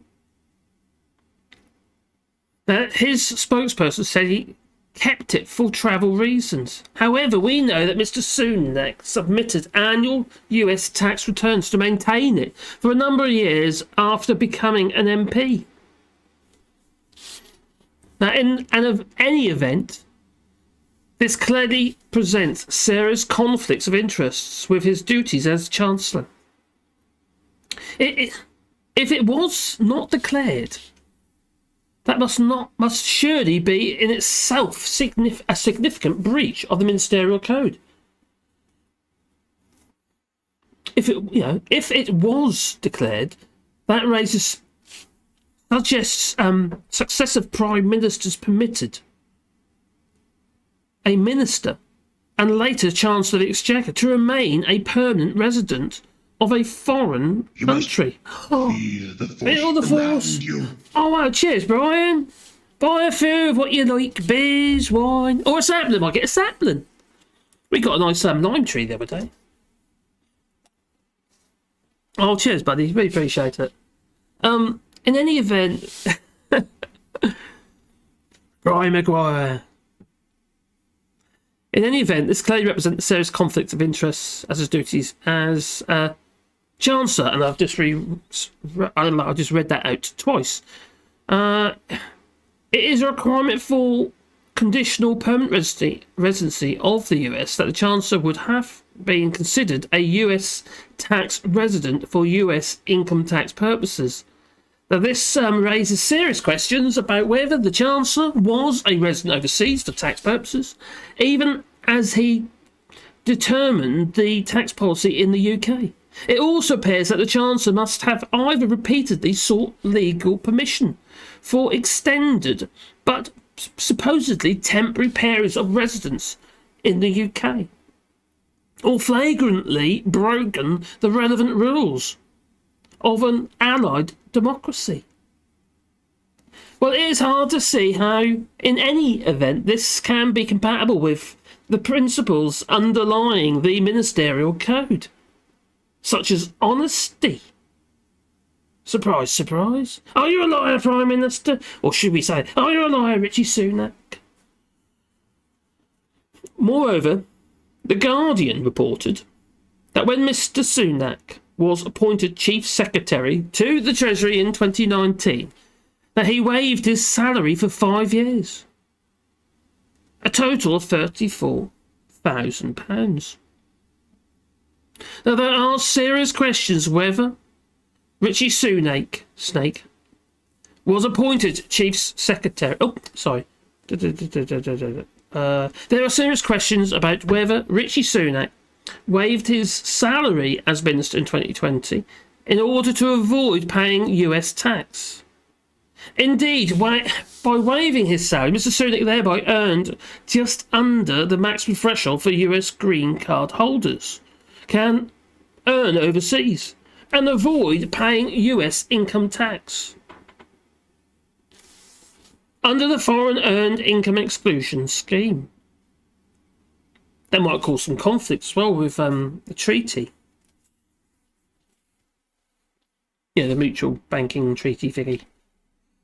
The Chancellor, the blind trust, the Chancellor reported to maintain a blind management arrangement which allows him to retain a personal holding in an investment fund without holding day-to-day control or live knowledge of his assets. While this arrangement is traditionally used to prevent conflicts of interest, the unique position of the Chancellor raises questions about whether it is appropriate for the Chancellor to retain a portfolio of financial investments, given their central government role in deciding economic policy. Well, he is the Chancellor after all. Now, Mr. Sunak could have known the specifics of the investments at the point that he instigated the blind management arrangement in 2019. Now, Angela Rayner, she says that she believes an investigation should urgently be undertaken to ascertain whether the possession of a blind trust has in any way caused a real or perceived conflict of interest for Rishi Sunak. Indeed, this is a unique case for Mr. Sunak. In the first, Chancellor to have registered a holding in an investment fund since the creation of the official list of ministerial interests in 2009. Now, there must be a review into whether such arrangements is appropriate for a Chancellor. Oh, we're getting close. We're getting close. The end is nigh. Oh, okay. Oh my giddy aunt. No, not again. This kipper, Wait, which go has away, been kipper. presented to me by just now by the No. editor of a national newspaper. No, go away. Oh dear. None of your kippers, Mr. Kipper. Yeah. Right, sorry about that. Oh dear. Fellow dyslexics, probably me that was. Mark Wooten, amazing how Bojo can look the Queen in the eye, knowing how often he's lied to. It wasn't just him though, was it? It was, well, him and all. I was counting my money late one night. That he was. He lied to the Queen. He's a very naughty boy. That's what he is, old Jacob Rees-Mogg. So, dyslexia with autocorrectal keyboard is a horrible combination. I was just told that the rectal scans in the borders are actually retinal scans. Oh. What a disappointment. Oh, okay. I see what you're on about now. That kind of rectal. Oh, there you saucy devil, Vertigo. What was going on there? What have I missed? What have I missed? Oh, let's do it. Sunak will have had a team of lawyers and accountants to make sure that he's just this side of legal. Maybe he thought he was brighter and cleverer than everybody else. We don't need that team of lawyers and accountants. Because I'm special. I'll do it myself. He clearly can't. Is this not taking the salary to hide the fact that he was a member of a foreign government from the IRS? Yes. That's correct, Tim Ballum. Don't read my comments. I just did read them. Well, I'm supposed to. Of course I'm going to read your big autocorrect or rectal examination scans. That's like red rag to a bull, that is, Vertigo. Oh dear. Talk about Vertigo because I think it's on my Discord. And Graham Hughes shut his server for his Discord. What's the way here? I thought it was me. I thought it upset him. I couldn't write nothing on there, but it wasn't live. I sometimes echo in several dimensions. Okay. I'm not quite certain what that means, but I'm sure it's saucy. I wonder, do the Tory supporters realise that if the UK collected the due taxes to the likes of Rishi, they would solve about half of their deficit? Well, you consider where all the money is. You look at Amazon. You know, Amazon EU, they paid no corporation tax last year. They made 44 billion odd quid in sales via their, online, via their website, and they showed a loss. How can that? No. There are plenty of wealthy foreign nationals that have taken advantage of golden visas. Often they have a child born in the US, put money in the child's name to hide it from potential sanctions. It sounds a bit like Elisa Yumanoff Estowit, where he didn't have a love child anywhere or whatever, but he used his sister, who happens to be a gynecologist. She still works as a gynecologist, but she's got like all these bank accounts with like billions and billions of pounds in, dollars in, sorry. Rubles, probably, I don't know, I think it's dollars. Use your family.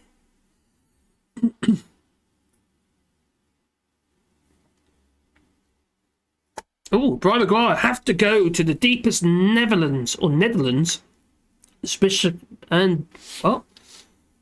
I don't understand. You can't have a green card if you are a member of a foreign government. Well, he did. He's a very naughty boy. That's what Rishi Sunak is. Someone said that the law was from 1799. Well, I'm sure that Jacob Rees-Mogg probably wrote that one then.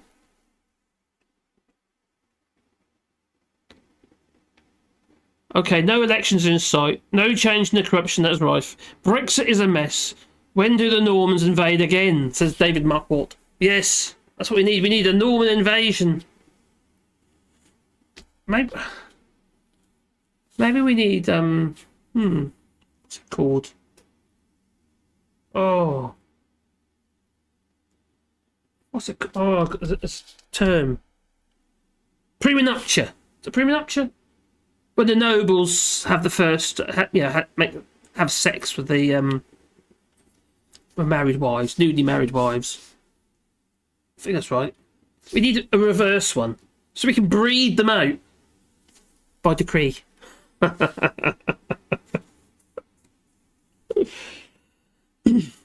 that what we've got to do? We've got to breed them out. That might work, but that involves having sex with like Michael Fabricant. Oh my giddy aunt. Alexander Boris Tvevil Johnson's doing it quite well on himself, but he's going with other Tories, so there's a problem with that one. That's no good. That ain't gonna work. Hello, Derek already. Oh gosh, I'm about to burst your sanity bubble. Oh dear, oh no. I'm pretty sure my gynecologist is ripping me off. Oh. What's a gynecologist and a puppy dog got in common? They've both got wet noses. Oh. Sorry. I think Boris. What? I think Boris. This is. Oh, it's gone. I started reading that. It disappeared. Message retracted. David, you're swearing, but quite frankly, David, it's true. So I'm going to allow it. Brexit is a. Yeah. Just read it for yourself. I'll get demonetised. Tommy Gunn, mine too. She only told me she was a gynecologist in the third appointment. Bum bum. Very good. Brexit will not be reversed until 48 years, 265 days have elapsed. Yes. Oh dear. Okay, just for you, Derek. The overwhelming opportunity for Brexit is over the next 50 years. It's a bit distorted, that one, but then again, so is he. We should get the guillotines out and go French on these vile Tories. Oh, Bodger Jobbington, hello there. Hope you're well. Yes, we should. I'll make it. I'll make you a guillotine. I can do it. Probably be hydraulic or something. Oh, actually, no, I'll make a wooden one, a traditional one. In the workshop. What can I use for a blade, I wonder? What could I use? I know what would work quite nice. I'd have to temper it. But there'd be plenty of weight in it. What about an old iron fireback? Flat iron fireback. Grind it all up, case harden it and all that. That'll do the job, I'm sure. The Labour Party had 10 million from non-DOMs in the last 5 years. Yeah, more than I'm not going to excuse anyone. Quite frankly, it's a loophole that needs to be, got rid of. We can't have this kind of thing going on. It's got to be clean. We've got to be able to trust. Somehow, we need to bring trust back into politics. At the moment, it's just like one of our friends. She's a bit of a nut. Anyway, she said, "I don't trust any of them. They're all the same. They're all liars and cheats." So she don't vote or anything. She just doesn't see the point. And but she happens to be right in some ways. But that isn't all of them. They all get tarnished with the same brush. Definitely not Angela Rayner, because she's got amazing hair. She ain't got a wig that's doing that, has she? No.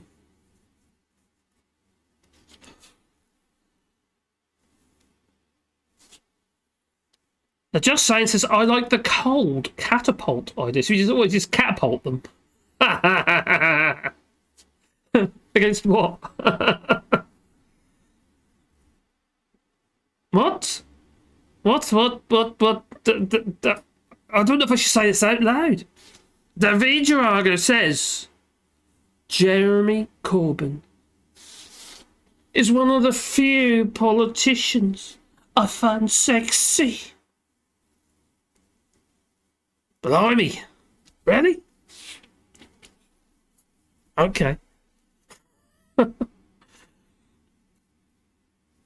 I would think a railgun to accelerate the blade would be good. This is getting a bit gruesome, isn't it? Yeah, a railgun. Okay, how can we... Well, obviously, gravity's quite a useful thing, and it's free. You just need to get that blade up to the top of its slides before it is dropped. Yeah, you could just pull it up, I suppose. You could use worm gear, I suppose.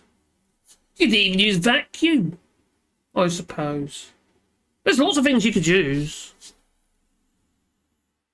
Can we just compost them? At least we get some fertiliser. You could knock up some crucifixes.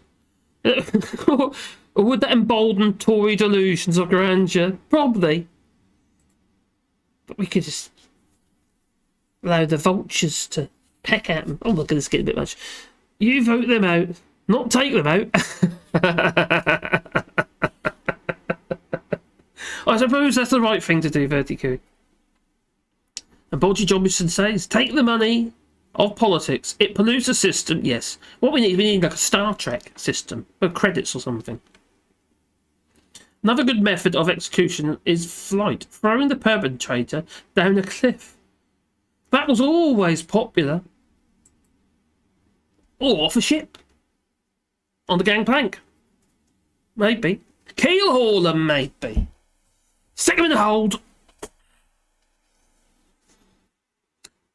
Just saying, says Jeremy. Just saying, this said, Jeremy Corbyn is one of the few politicians that could be mistaken for a homeless man. Yes. It's a good manifesto. What? Oh, come back. It's a fine. What? He's like your Richard Gere. Sorry. Yes, I find him sexy. He is like my British Richard Gere. Actually, I had an erotic dream with Jeremy Corbyn. Oh my god.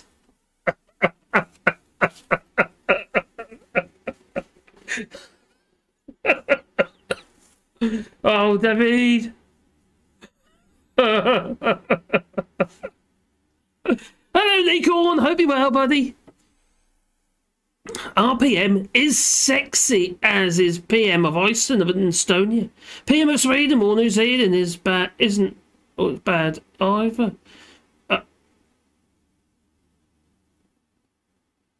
Your PM? Who's your PM, Vertigo? It's not Alexander Boswell Johnson by any chance, is it? Hope not. Oh. That was a damn typo. Mellow says fertiliser was not needed until you all started doing in it.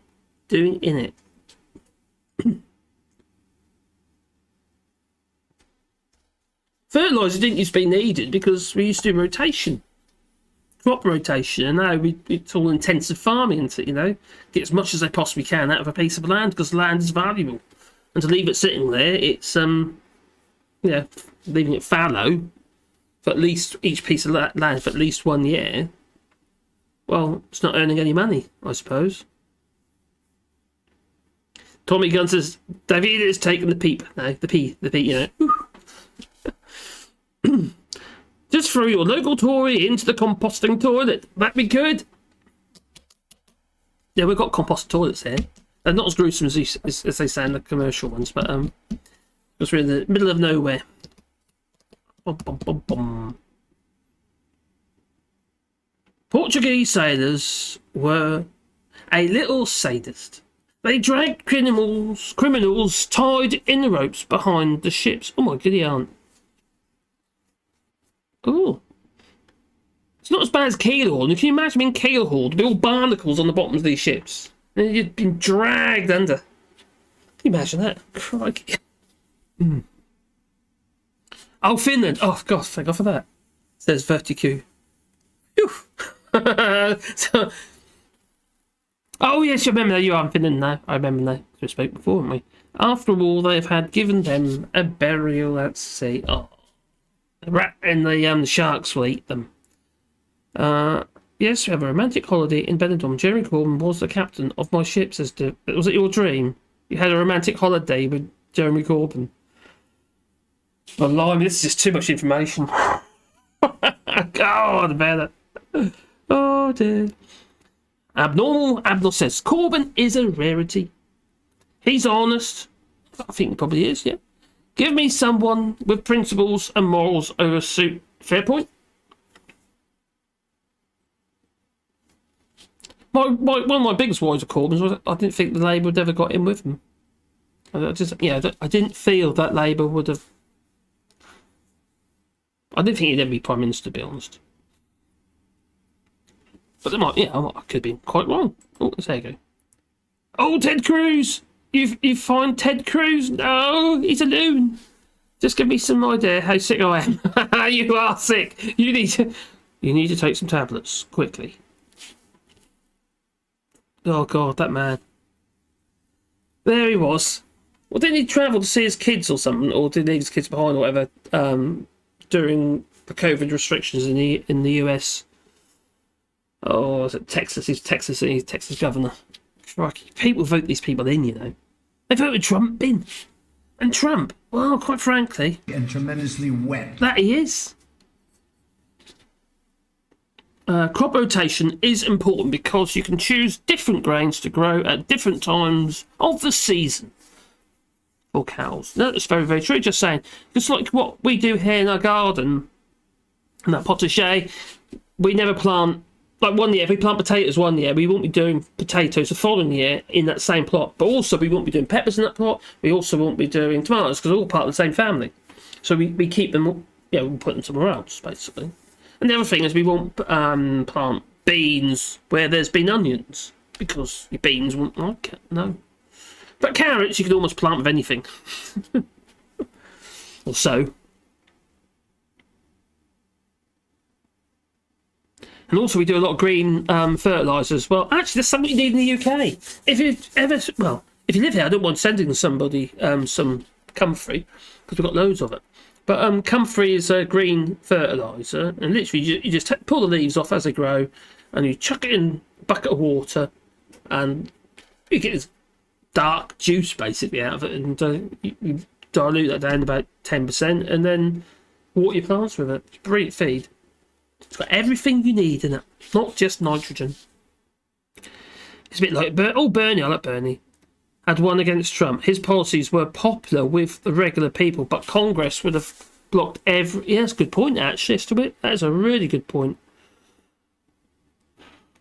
They need a real overhaul, don't they, really? In the Senate. I used to dream about... What? David... Why are you sharing all this? David says he used to dream with Gary Barlow. Well, I kind of understand that one a bit more. It's a bit better than Jeremy Corbyn. I always find Corbyn strange, to be honest, but at least he looked like a human being. Yeah, he was. I think his heart was in the right place. He just made some silly mistakes. These new UK government members look like mutant Klingons. They do. Like Michael Fabricant and his moving hair. Yes. Oh, actually, that looks quite funny. That's a good way around. I look like maybe Lauren Hardy or something. I don't know. Maybe. Oh dear. Isn't he an American immigrant? Immigrant that hates American immigrants? Yes, I think you're right. Yes, the trouble is rotation. Yes, the trouble is you don't break the soil.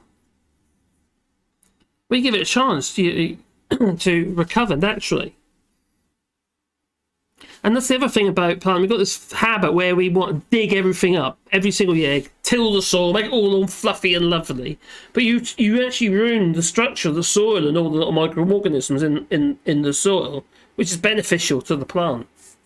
It isn't always necessary to to till it really. What? Why do these immigrants hate other immigrants? Pretty, but yeah, it's a good point actually. Verity, Pretty hates her parents so much. She must do. Just saying, Marx. It was when Texas had a freeze so cold it froze all the. Oh, that's right. He bugged off. That's it. Yeah, I remember now. That's when he. He went to Cancun. Oh, there we go. He went holiday to Cancun with his constituents where freezing due to power outages in Texas. Yeah, and he was posting videos of himself, wasn't he, on the airplane and stuff. Oh, look at me, I'm having a great time. I'm sorry that you're all freezing over there. I've got to know that. Esther says, Ted Cruz is a weasel. Apologies to weasels. He's a complete and utter slime ball. But people voted him in. That's crazy.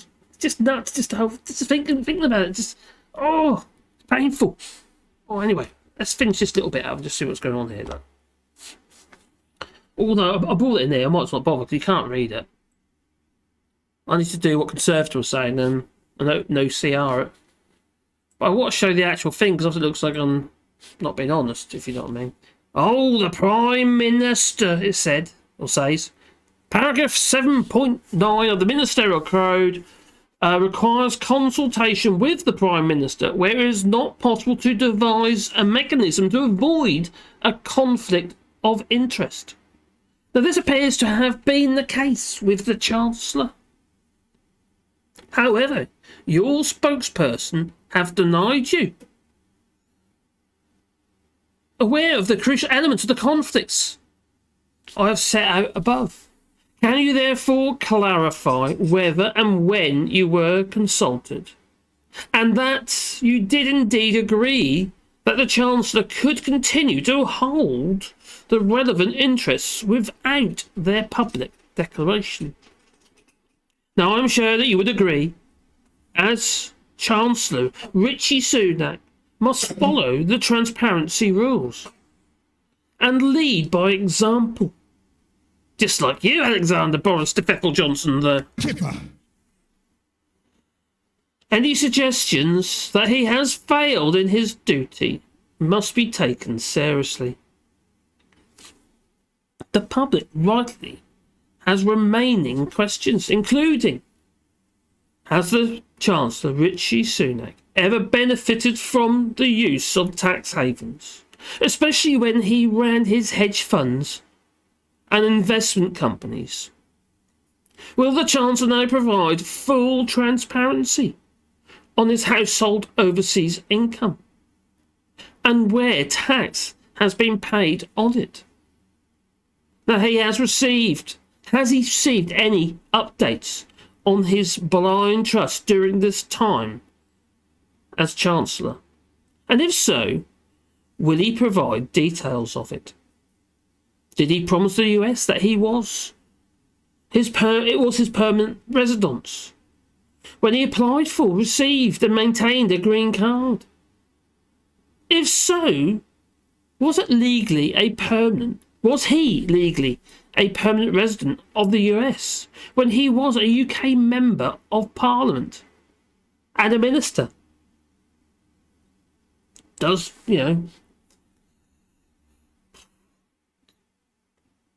mind boggled, doesn't it? She says, I urge you to swiftly address these numerous cases, and I have laid above, and to provide answers to these unanswered questions. The public deserves to know, and that was Angela Rayner, the Right Honourable Angela Rayner, MP. And she has amazing hair, unlike Michael Fabricant.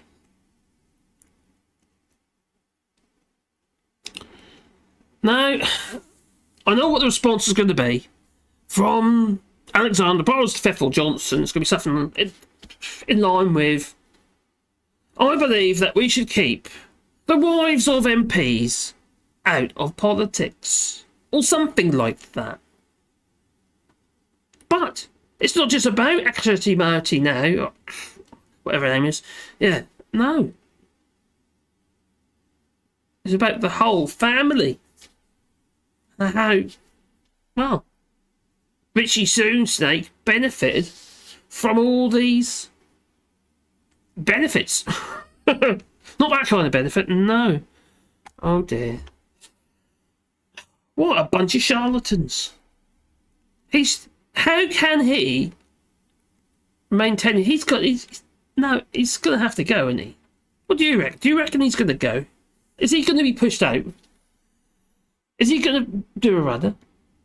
Is it going to be like Matt Hancock and start jogging down the street away from the reporters? Maybe. Maybe not. Makes me wonder, it does. It really do. How these people feel that they can get away with this stuff. Blimey.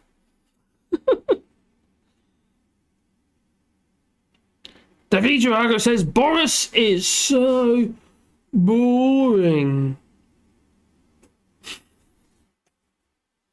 Oh, there you go. Lee Corn says that Michael Fabricant tried to equate Partygate with nurses and teachers without a shred of proof. What a scumbag. Exactly. Well, that's what he does. And then you got... Well... I can't say that. The fabricator who has a dodgy syrup that he claims isn't a syrup. The pound shop bodger. Nope. I don't think anyone will resign. He'll be left to the voters to deal with in a couple of years' time. Oh, almost rhymes, Mark Rutan. He could maintain his US residence by filing a form, paying a fee, etc. His green card. Well, to be honest, Angela, as crazy look I like, but I'm also a bit mad. I just like the fact she's honest and forthright. That's what I like about Angela Rayner. She does not put up with any bull, does she? She'll speak her mind. Literally! Tory scum! Oh, there. Princess Nutnuts! She's been fined! Oh, has she been fined? Tim Ballon, are you saying has she been fined or is she being fined? I could quickly have a look, I suppose.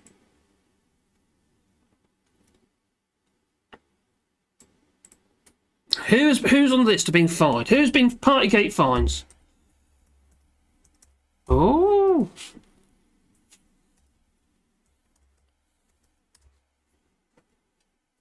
Oh, they've done 50 apparently. When was this? Check the news. Oh, 50. It's 10 hours ago this was. I don't know if there's any more today. Okay. Partygate police have issued 50 fixed penalty notices, says the Met. Keir Starmer, no, he says, breaches the COVID regulations inside number 10, call into question Alexander Boris to Pfeffel Johnson's integrity. What integrity? He's got none. So yes, 50-odd fines have been issued at Downing Street parties during lockdown after police investigation with Keir Starmer saying widespread criminality calls into question Boris Johnson's honesty and integrity. The Metropolitan Police said on Tuesday they had made a further 30 referrals, in addition to the previous 20 for fixed penalty notices, as part of an Operation Hillman minx into illegal gatherings in Downing Street and Whitehall. While the force has been investigating 12 gatherings, including some in the Downing Street garden. Princess Nutnuts was there, and Matt Hancock. Well, it was inside number 10 and in the Prime Minister's own residence in number 11. What I would like to know is what happened to the investigations regarding the cocaine on the toilet seat that was found in Alexander Boris Johnson's toilet and Priti Patel's. I wonder if Michael Gove has been there. No one talks about these things anymore, no. What happened to that? However, Johnson's not believed to have been fined as yet, with Downing Street saying it would make any penalties public. I was about to say pubic, but I meant public. Starmer, the Labour leader, told the BBC, who likes to edit out Brexit, this is further evidence that blows the PM's defence out of the water. He told the country, he told Parliament, that all the rules had been complied with in Downing Street, where he lives and works.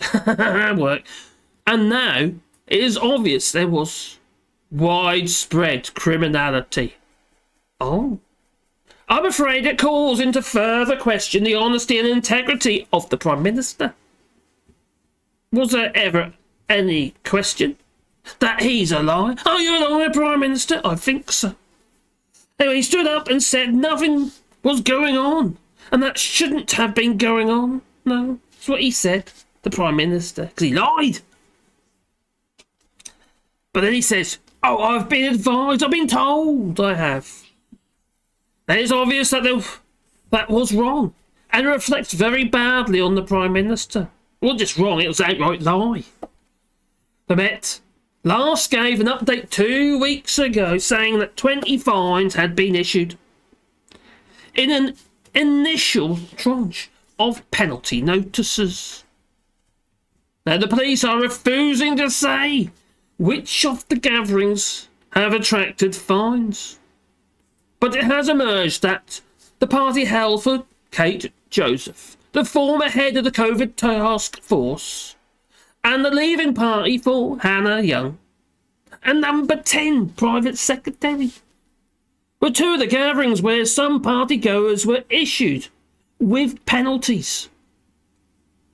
A third party held by civil servants on the eve of the Duke of Edinburgh's funeral is also believed to have attracted fines, and a very angry Queen. Well, Helen McNamara, the former ethics, that word, that doesn't go with a Tory, chief of the Cabinet Office, is the only person so far whose name has emerged in the media as one of those who have been fined. She has apologised, saying that she had paid the penalty. In a statement, the Met said the investigation to allegations of breaches of COVID-19 regulations in Whitehall and Downing Street continues to progress as of Tuesday the 12th of April 2022. Now, we have made over 50 referrals for fixed penalty notices to the Acro Criminal Records Office for breaches of COVID-19 regulations, who, following the referral, issued the FPNs to the individual. They say that we are making every effort to progress this investigation at speed, probably on speed. Now, this includes continuing to assess significant amounts of investigative material, photographs, from which further referrals may be made to ACRO. Ed Davey, the Lib Dem leader, said that these fines expose the shocking scale of the criminality in Alexander Boris Johnson's number 10. The police have now completely shredded Johnson's claims that no laws were broken, or at least he was told. He cannot be trusted and cannot continue as Prime Minister. He will. No other leader in any other organisation would be allowed to continue after law breaking on this scale.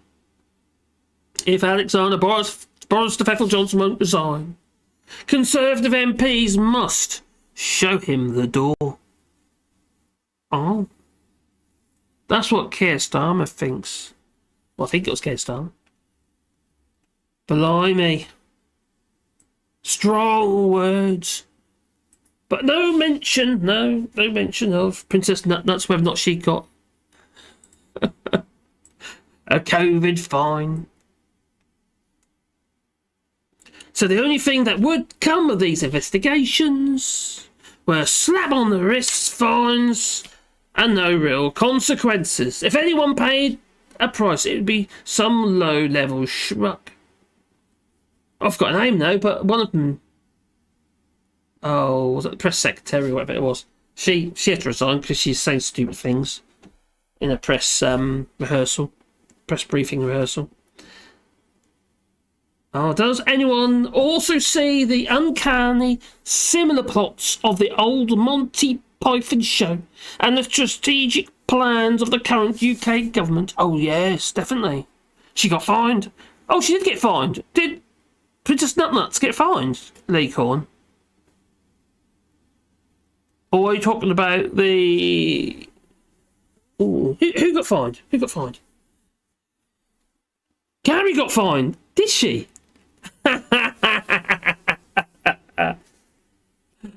Oh, brilliant. I wonder if Moggs is the Minister of Silly Walks. He does a weird walk, doesn't he? That is... Yeah, it's almost like... Oh,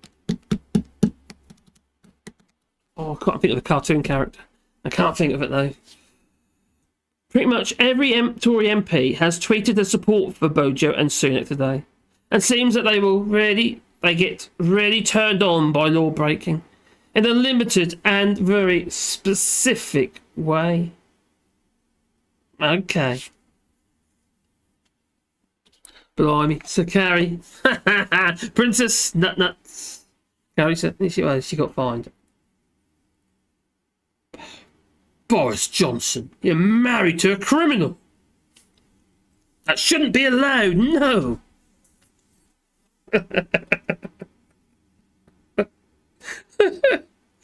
Oh my goodness. Do you know what?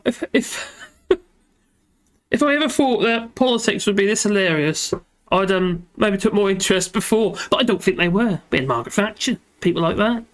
Well, we had her handbag, and then we had Theresa May with her wheat field. That's all we got. And then, oh my God, after Margaret Thatcher, we had the grey one. Although he's been quite good recently. John Major.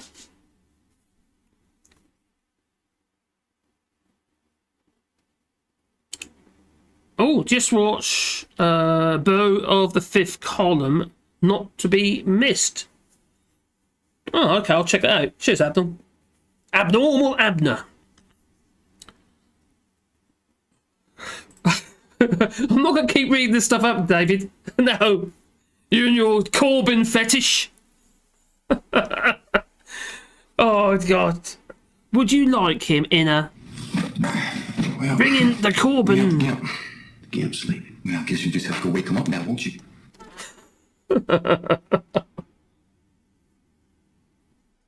Oh, dear. Oh, Lee Corner says, I've just sent you a pic on Discord of Fabricant. Oh, okay. Have I got Discord on? I don't know if I've got Discord on this computer. Oh, I have. I didn't have it on there before because it pings all the time. Oh, I've got a picture. What's he sent me? What is it? What has he sent me?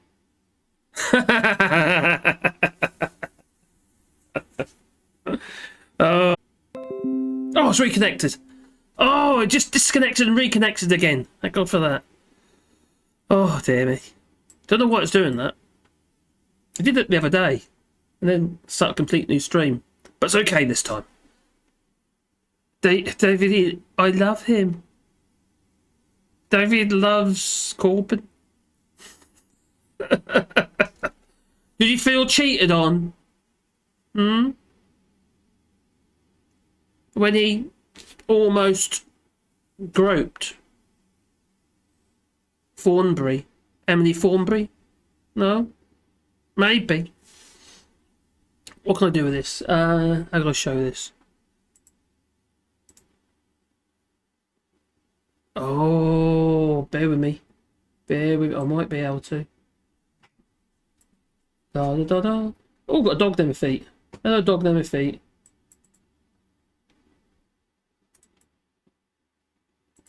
Oh, there you go. I can. Alright, I'm just going to show you something that they just sent me. Ah! It's a fabric. Yeah. It's very, the resemblance is just, it's just so close. It's just hard to distinguish. It's almost like Lego has actually made a Lego man of Michael Fabricant. That's what I think. Oh. Lee, Glasgow's talking about doing something about some kind where people can call in or something. You can do it through Discord or something. You might know. I know that Graham was using that they call it now. That's a certain app used. People phone in. That's what it's called now. Lee will know because he's phoned it up before. That was uncanny. It was, wasn't it? That pitch, yeah, definitely. Mark Rutan, very uncanny. And also, practically, it's the same. You can remove the hair on both of them. I can't talk of that. That's actually that's long for me. I normally clip it all off. And the reason I do that, because I'm in the workshop with dust and stuff, I just dunk my head in a barrel of water. That's what I do. And I don't have water dripping down my back because my hair's long. If I had a wig, like if it is, he wouldn't admit it's a wig. But if I had that'd be like a soggy mess every time I got. And also, the dust will turn into glue. That was rather uncanny. Stereo, that's it, Lee. Yeah. So I remember I think you called in a few times, didn't you, onto Graham's show?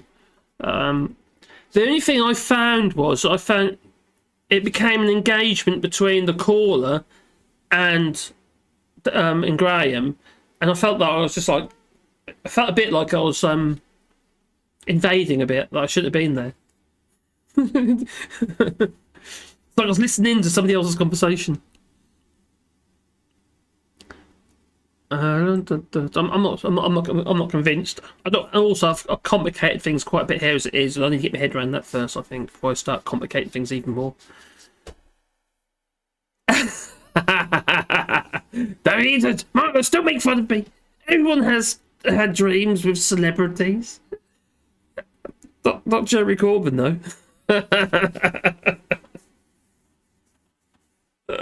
Oh dear. Make it stop! Make it stop! Oh, Portugal will... Oh, God, yeah. It stopped. It stopped. Okay, that's good. They called Soggy Mess. Are you still talking about... What? David, Drago and Corbyn. Yes. Yes. I think Graham kept the calls on for too long. Yeah, I think he probably did that, actually. I think for somebody watching the stream, I think it's... It makes it less engaging. For them, it's engaging obviously for the caller and obviously Graham or whoever the host is, whatever. It's whoever streamer it is.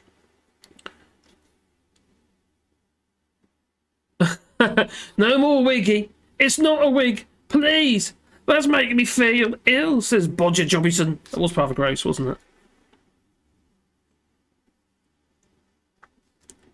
Yeah, yeah, just like you. Still got jail, many of them, and still you never did it. I didn't. It wasn't me, officer. It wasn't me. I have actually been in a prison cell before.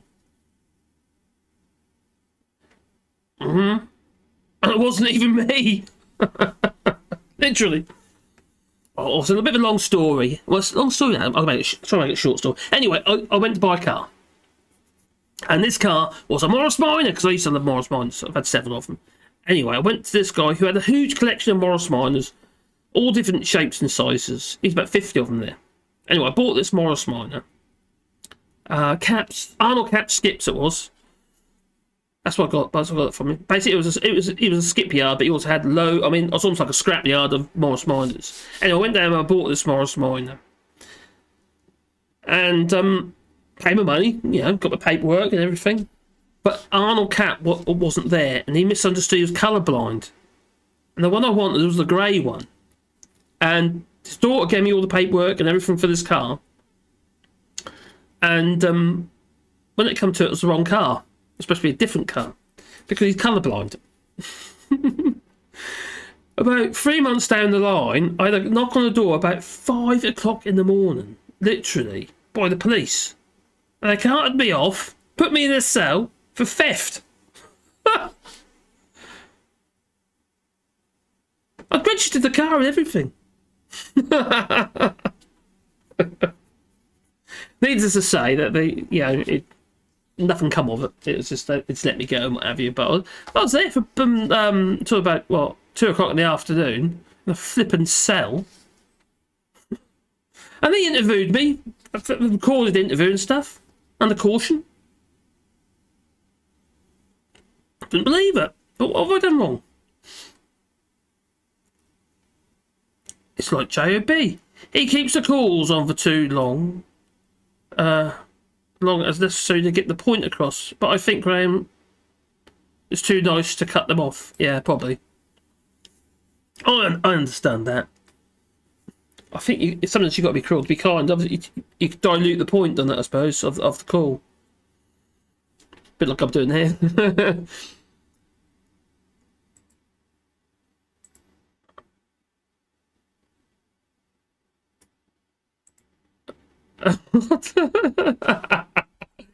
Oh, okay, David. Okay. Marcus, come on. Aha. Well, you have to admit it. Corbyn is at least more attractive than Boris the Whale. Maybe. Still not my type, no. I don't generally go there, to be honest. No. I'm married.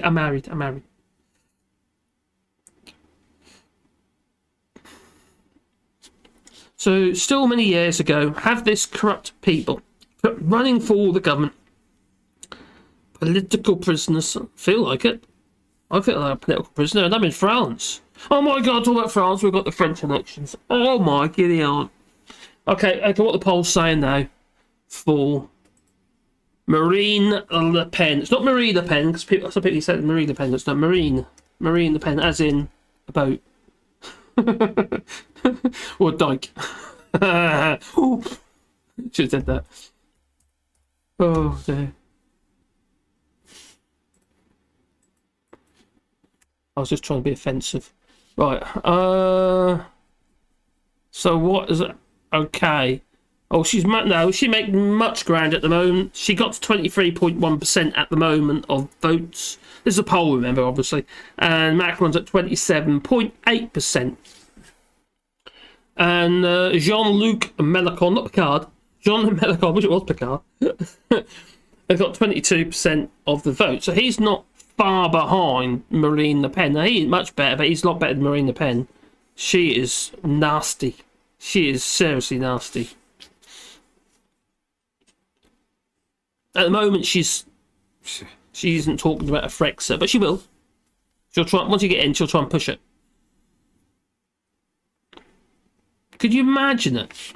I can't. It really blows my mind. The whole concept that France could leave the European Union with a Frexit. I don't think it ever happened, to be honest. But if it did, could you imagine it?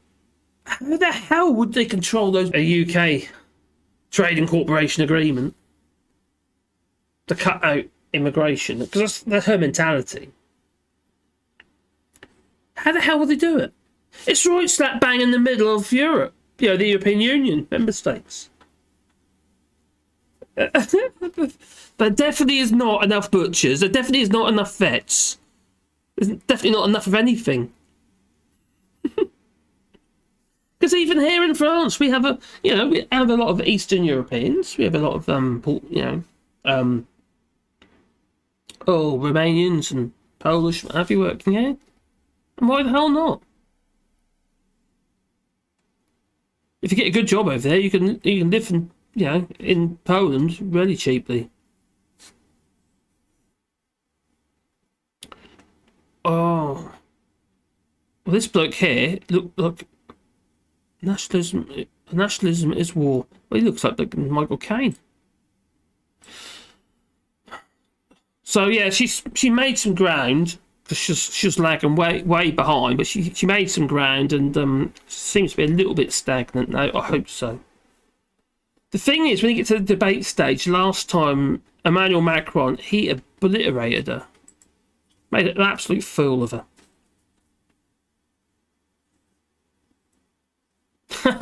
David Jaraga says, France, it needs Europe as much as I need Corbyn. Oh, I love Corbyn. Oh, God. What about his brother? What about Piers? Piers Corbyn. Do you love him too? Let's hope that Le Pen won't become the Princess of Andorra. Oh, God. Isn't Le Pen like Farage, anti-EU, but going to receive a pension from their time as an MEP? Yes, literally. Her father's pretty much off the scene completely now, but she always goes running to him. But because he's off the scene, it's opened him up to more external funding. Because he was a bit too right-wing, and people didn't want to be associated with her father. And now she's sort of like, he's kind of out of the scene now, so she's managed to get private funding. So last time when Macron got in, she kept running out of money. She had to keep going to Daddy, I need another 5 million, thank you. I actually don't think she's going to get in. I'm sure the people are generally brighter than that, especially those where the higher concentrations of the population is, like in the cities. Here, where I live in France, oh God, people. Yeah, I mentioned my neighbour, my French neighbour, Violette. She's don't get me wrong, she's lovely, but she's really got her head in the sand. She says to me, "Well, I don't follow mainstream news. I don't watch the news. Don't do this. Don't do that." Okay, fair enough. What do you watch? It's on like a borderline dark web, I suppose. It's just the stuff that comes out of her mouth. You know, she absolutely hates Macron, and she doesn't really give me any reason, other than he was an ex-banker, and that's as far as it goes. And then she thinks Marine Le Pen will be better. Nah. No, I'm not having it. Then again, she's an anti-vaxxer as well. Marine Le Pen is still alive, unfortunately. She's got a very pretty daughter. Now, if the people don't turn out for Macron, it's possible. Good point, actually. If the people don't turn out for Macron, it's possible. Just look, nobody fought Trump. Oh, God, that's a good point. Yeah. Oh, don't mention Trump. But like you'll go at least you got person, woman, man, camera, TV, and you get extra points. God, Bennett, that's a valid point. You scared the hell out of me now. Remember, I live here. You're in Belgium. You walk across over the border, don't you? That'd be a nightmare. Can you imagine all the trucking? Oh, get on. What would happen at Luxembourg? That's a good point. Luxembourg is like an island. Cheap fuel there, Luxembourg. If they got any. If the people where are we?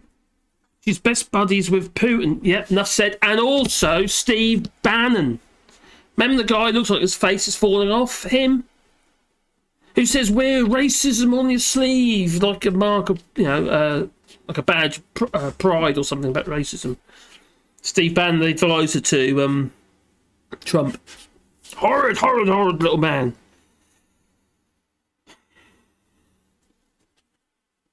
As Frankie Boyle said, Brexit is like jumping off a tower block. And just as you're about to hit the ground, someone opens a manhole cover. Yes, exactly what it's like. Oh, yeah, it did. Yeah, it did. Lee, only just though. It was quite scary for a moment. But at the time, people think, well, something new, and he was new, you know, La Manche, and but then it got to they've experienced him now, haven't they? And you know what people are like. They always look for something to complain about. And especially the French. Sorry, but... my French friends are always moaning about politics and stuff. I thought, is that even important?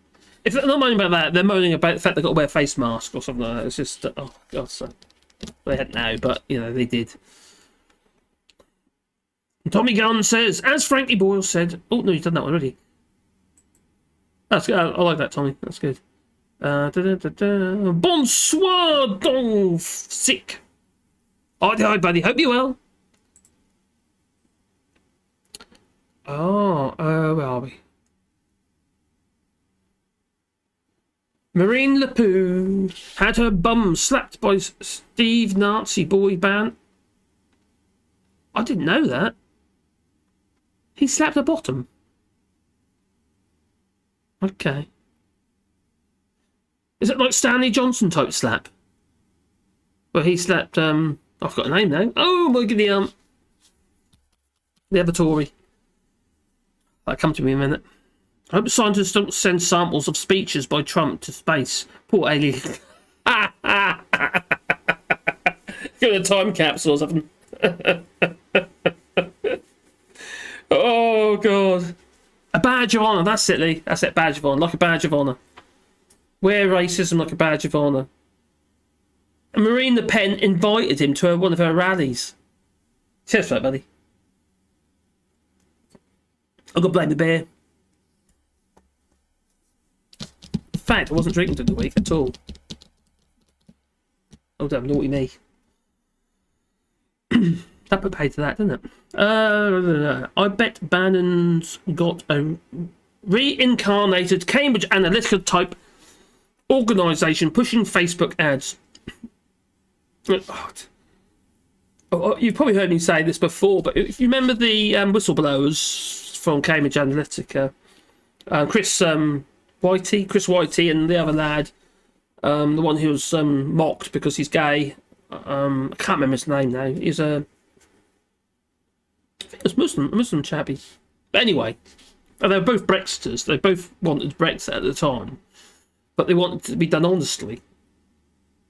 Which I could, obviously, I hate their goal, but at least I had something to admire. The fact they had some integrity.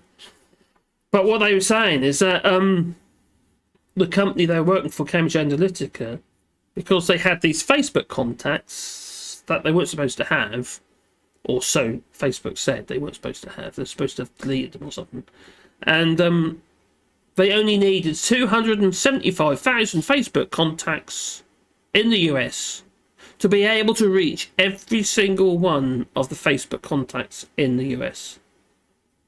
Well, that's crazy. That's, I don't know how many Facebook contacts there are in the US, to be honest, but you've got 350 million odd people.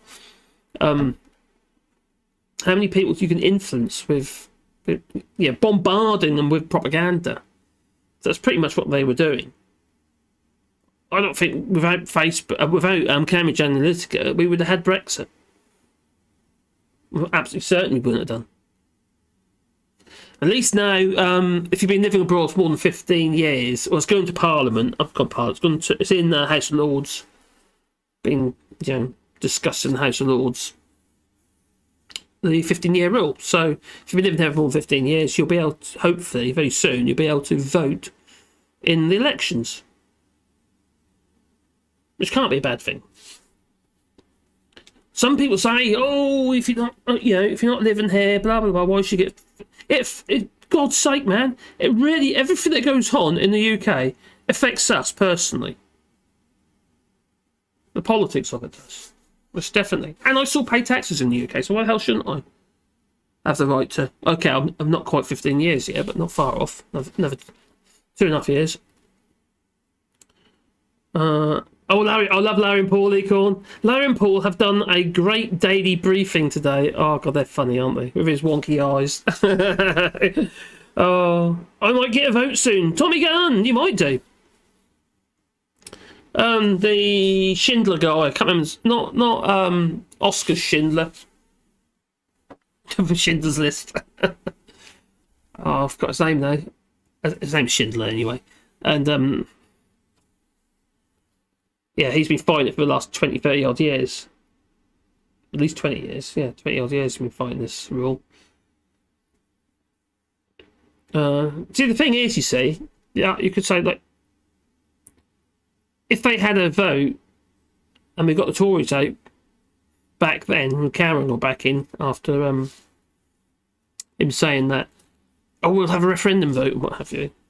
Well, then, quite frankly, we might have got somebody different, mightn't we? We don't know. Might not be the Tories. Although it didn't equate to many people, I suppose.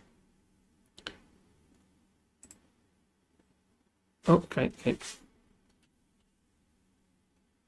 I think they still have an MP for Northern Europe in France for... Oh, do you mean immigrants living outside France metropole?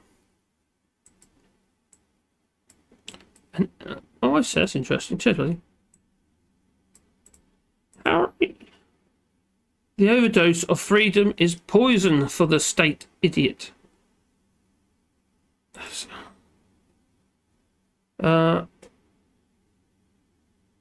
What?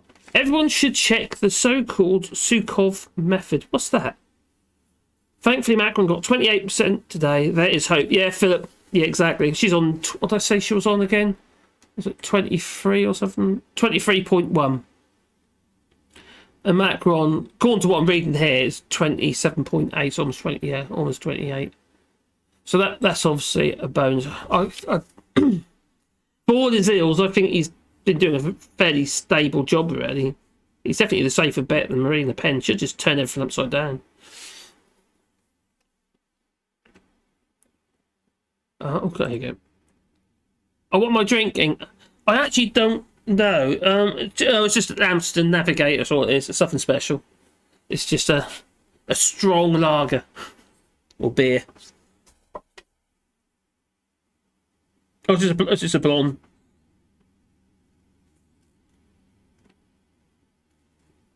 Still 8% though.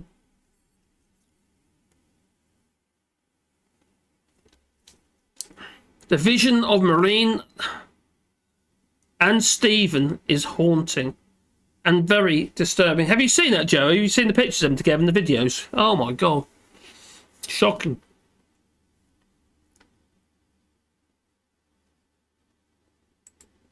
I'm tired of seeing France having this political racism.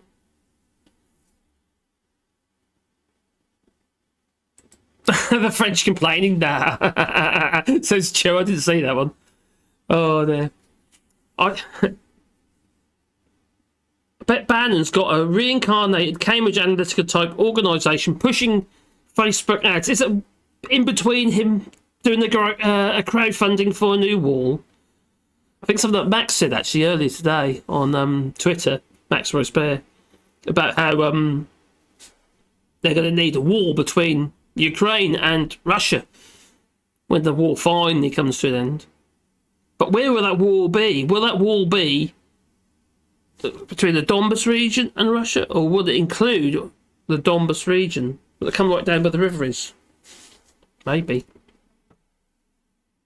Maybe just get Steve Bannon. He'll crowdfund for it. How tall do you want it to be? Oh, it's going to be a fantastic wall. It's going to be super duper, it is.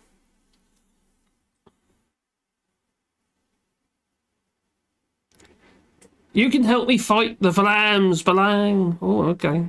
Well, we'll give you all sanctuary. Okay.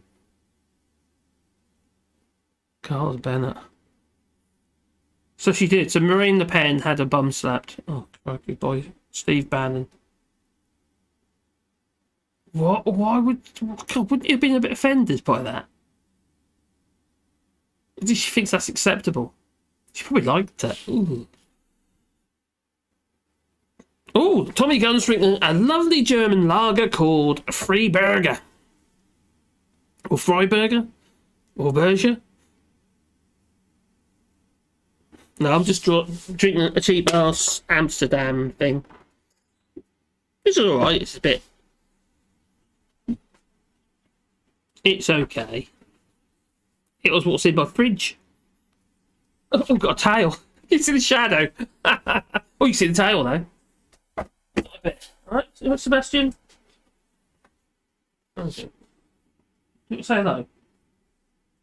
You can say hello. Cover me in hair. Come on, I'll come. Up. You know what I've got over here, boy? Huh? What's that?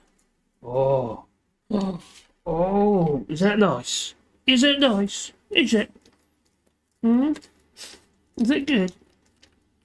Have you been in the dandelion field? Or yellow paws? Now what you look for? There's nothing down there. Now where you go? Toby dog ears. Oh dear. When we first got him, my daughter, well, I brought him home in the coat, and my daughter, because it's my daughter's dog, she literally just, she just carried him everywhere, just snuggled him everywhere, and he's just sleeping on her bed. And now he's a softie, he is, isn't you? Real softie, but he barks, and he's loud. It's a sort of high-pitched bark, isn't it, boy? Anyway. You can run away, Dan. Run away. Let's give me the look. Oh, show that. Show that. Nazi boy Steve Bannon will crowdfund for, yes. Buy yourself another yacht. And end up in, well, he got arrested, didn't he, for that? Quite a bit of money, wasn't it? It was about £1 million or something. It's a hell of a lot of money. Got another dog. Nazi boy Bannon will crowdfund for it. I bet they will. Fry. Ah.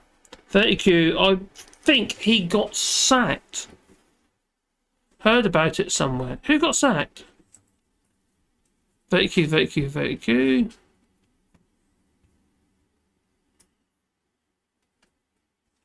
Can't say no. Everyone should check. So, okay. She's been drinking vinegar, apparently. They're talking about Marine Le Pen. I don't think she's going to go. I hope it's safe. Some people I've spoken to have said they'd leave France if she got in.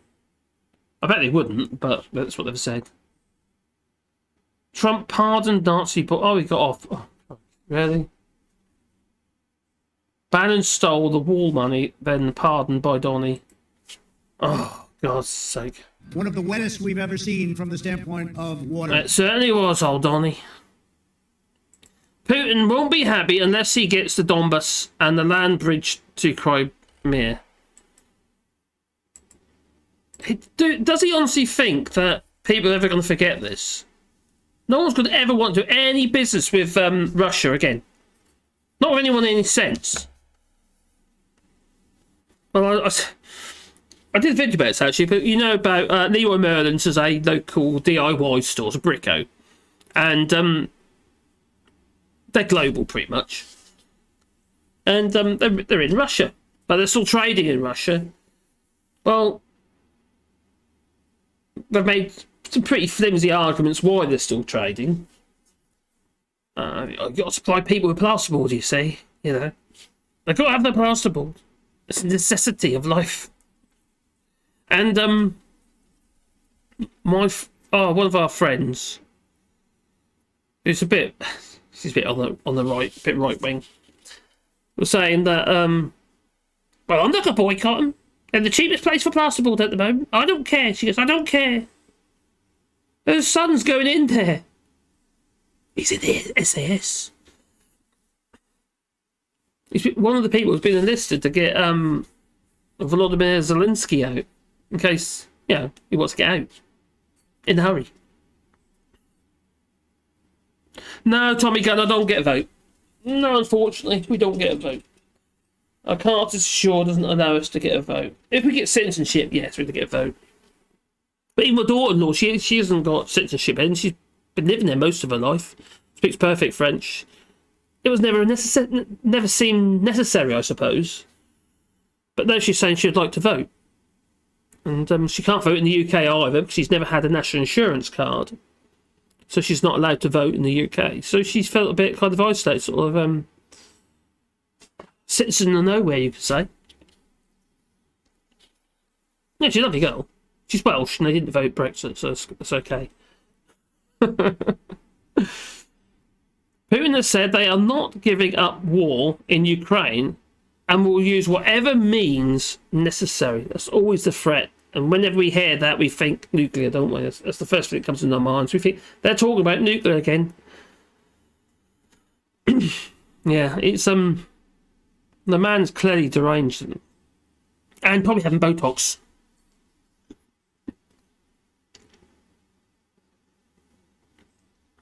Oh God, it's just really sad. I know Graham's done another trip, hasn't he?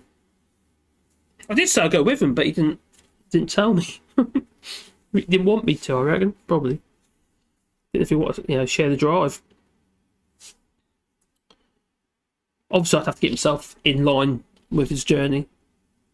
Probably easy just to get a flight to him, I suppose, but then I'd have to drive all the way down, wouldn't I? Surkov is a Goebbels for Putin. Ah, he is bombarding us with the misinformation. He is. Well, you're in Finland, aren't you, saying? So do you feel that you're at risk from Russia? 30Q.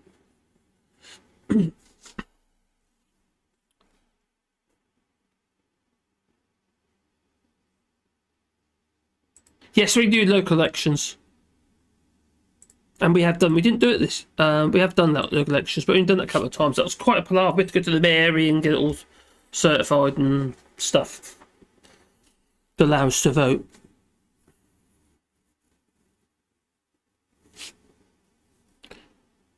Estewit says she thinks rape, chemical and biological warfare. Well, they've already been accused of that, haven't they? And it's now been investigated, apparently. I think they've already taken that route before nuclear. Yeah, of course, they're going to do everything. Russia's going to destroy the country, completely destroy it, and it's just... what's going to be left? It's flattened the seas.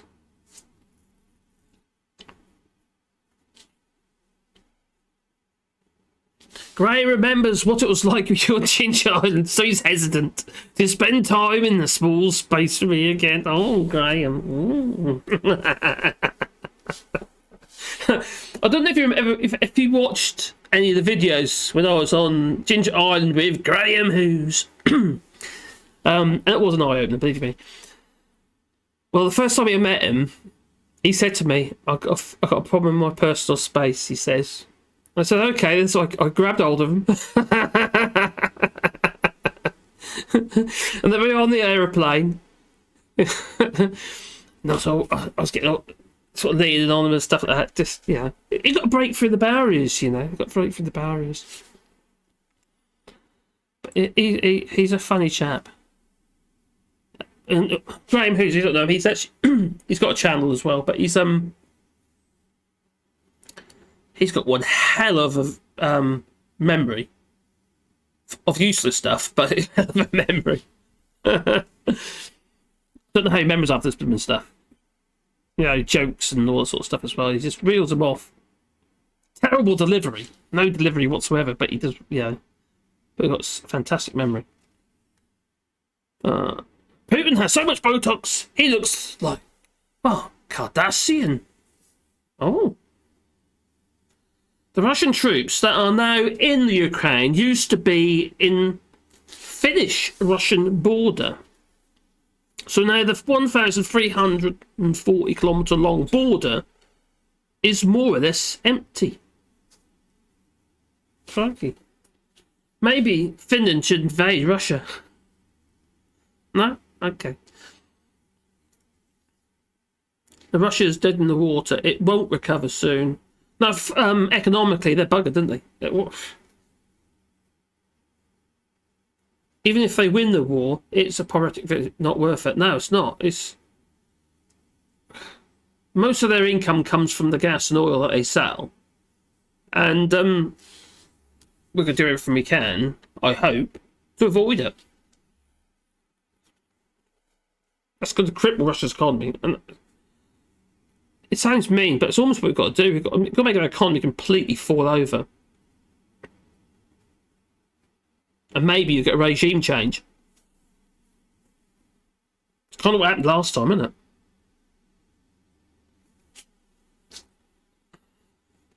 Verticu says, so we in Finland actually have less pressure now than before.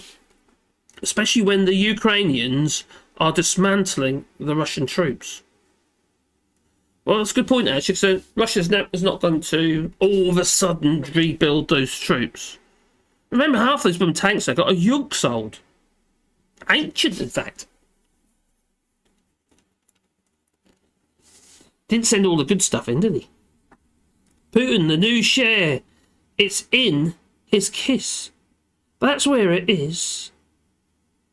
Okay.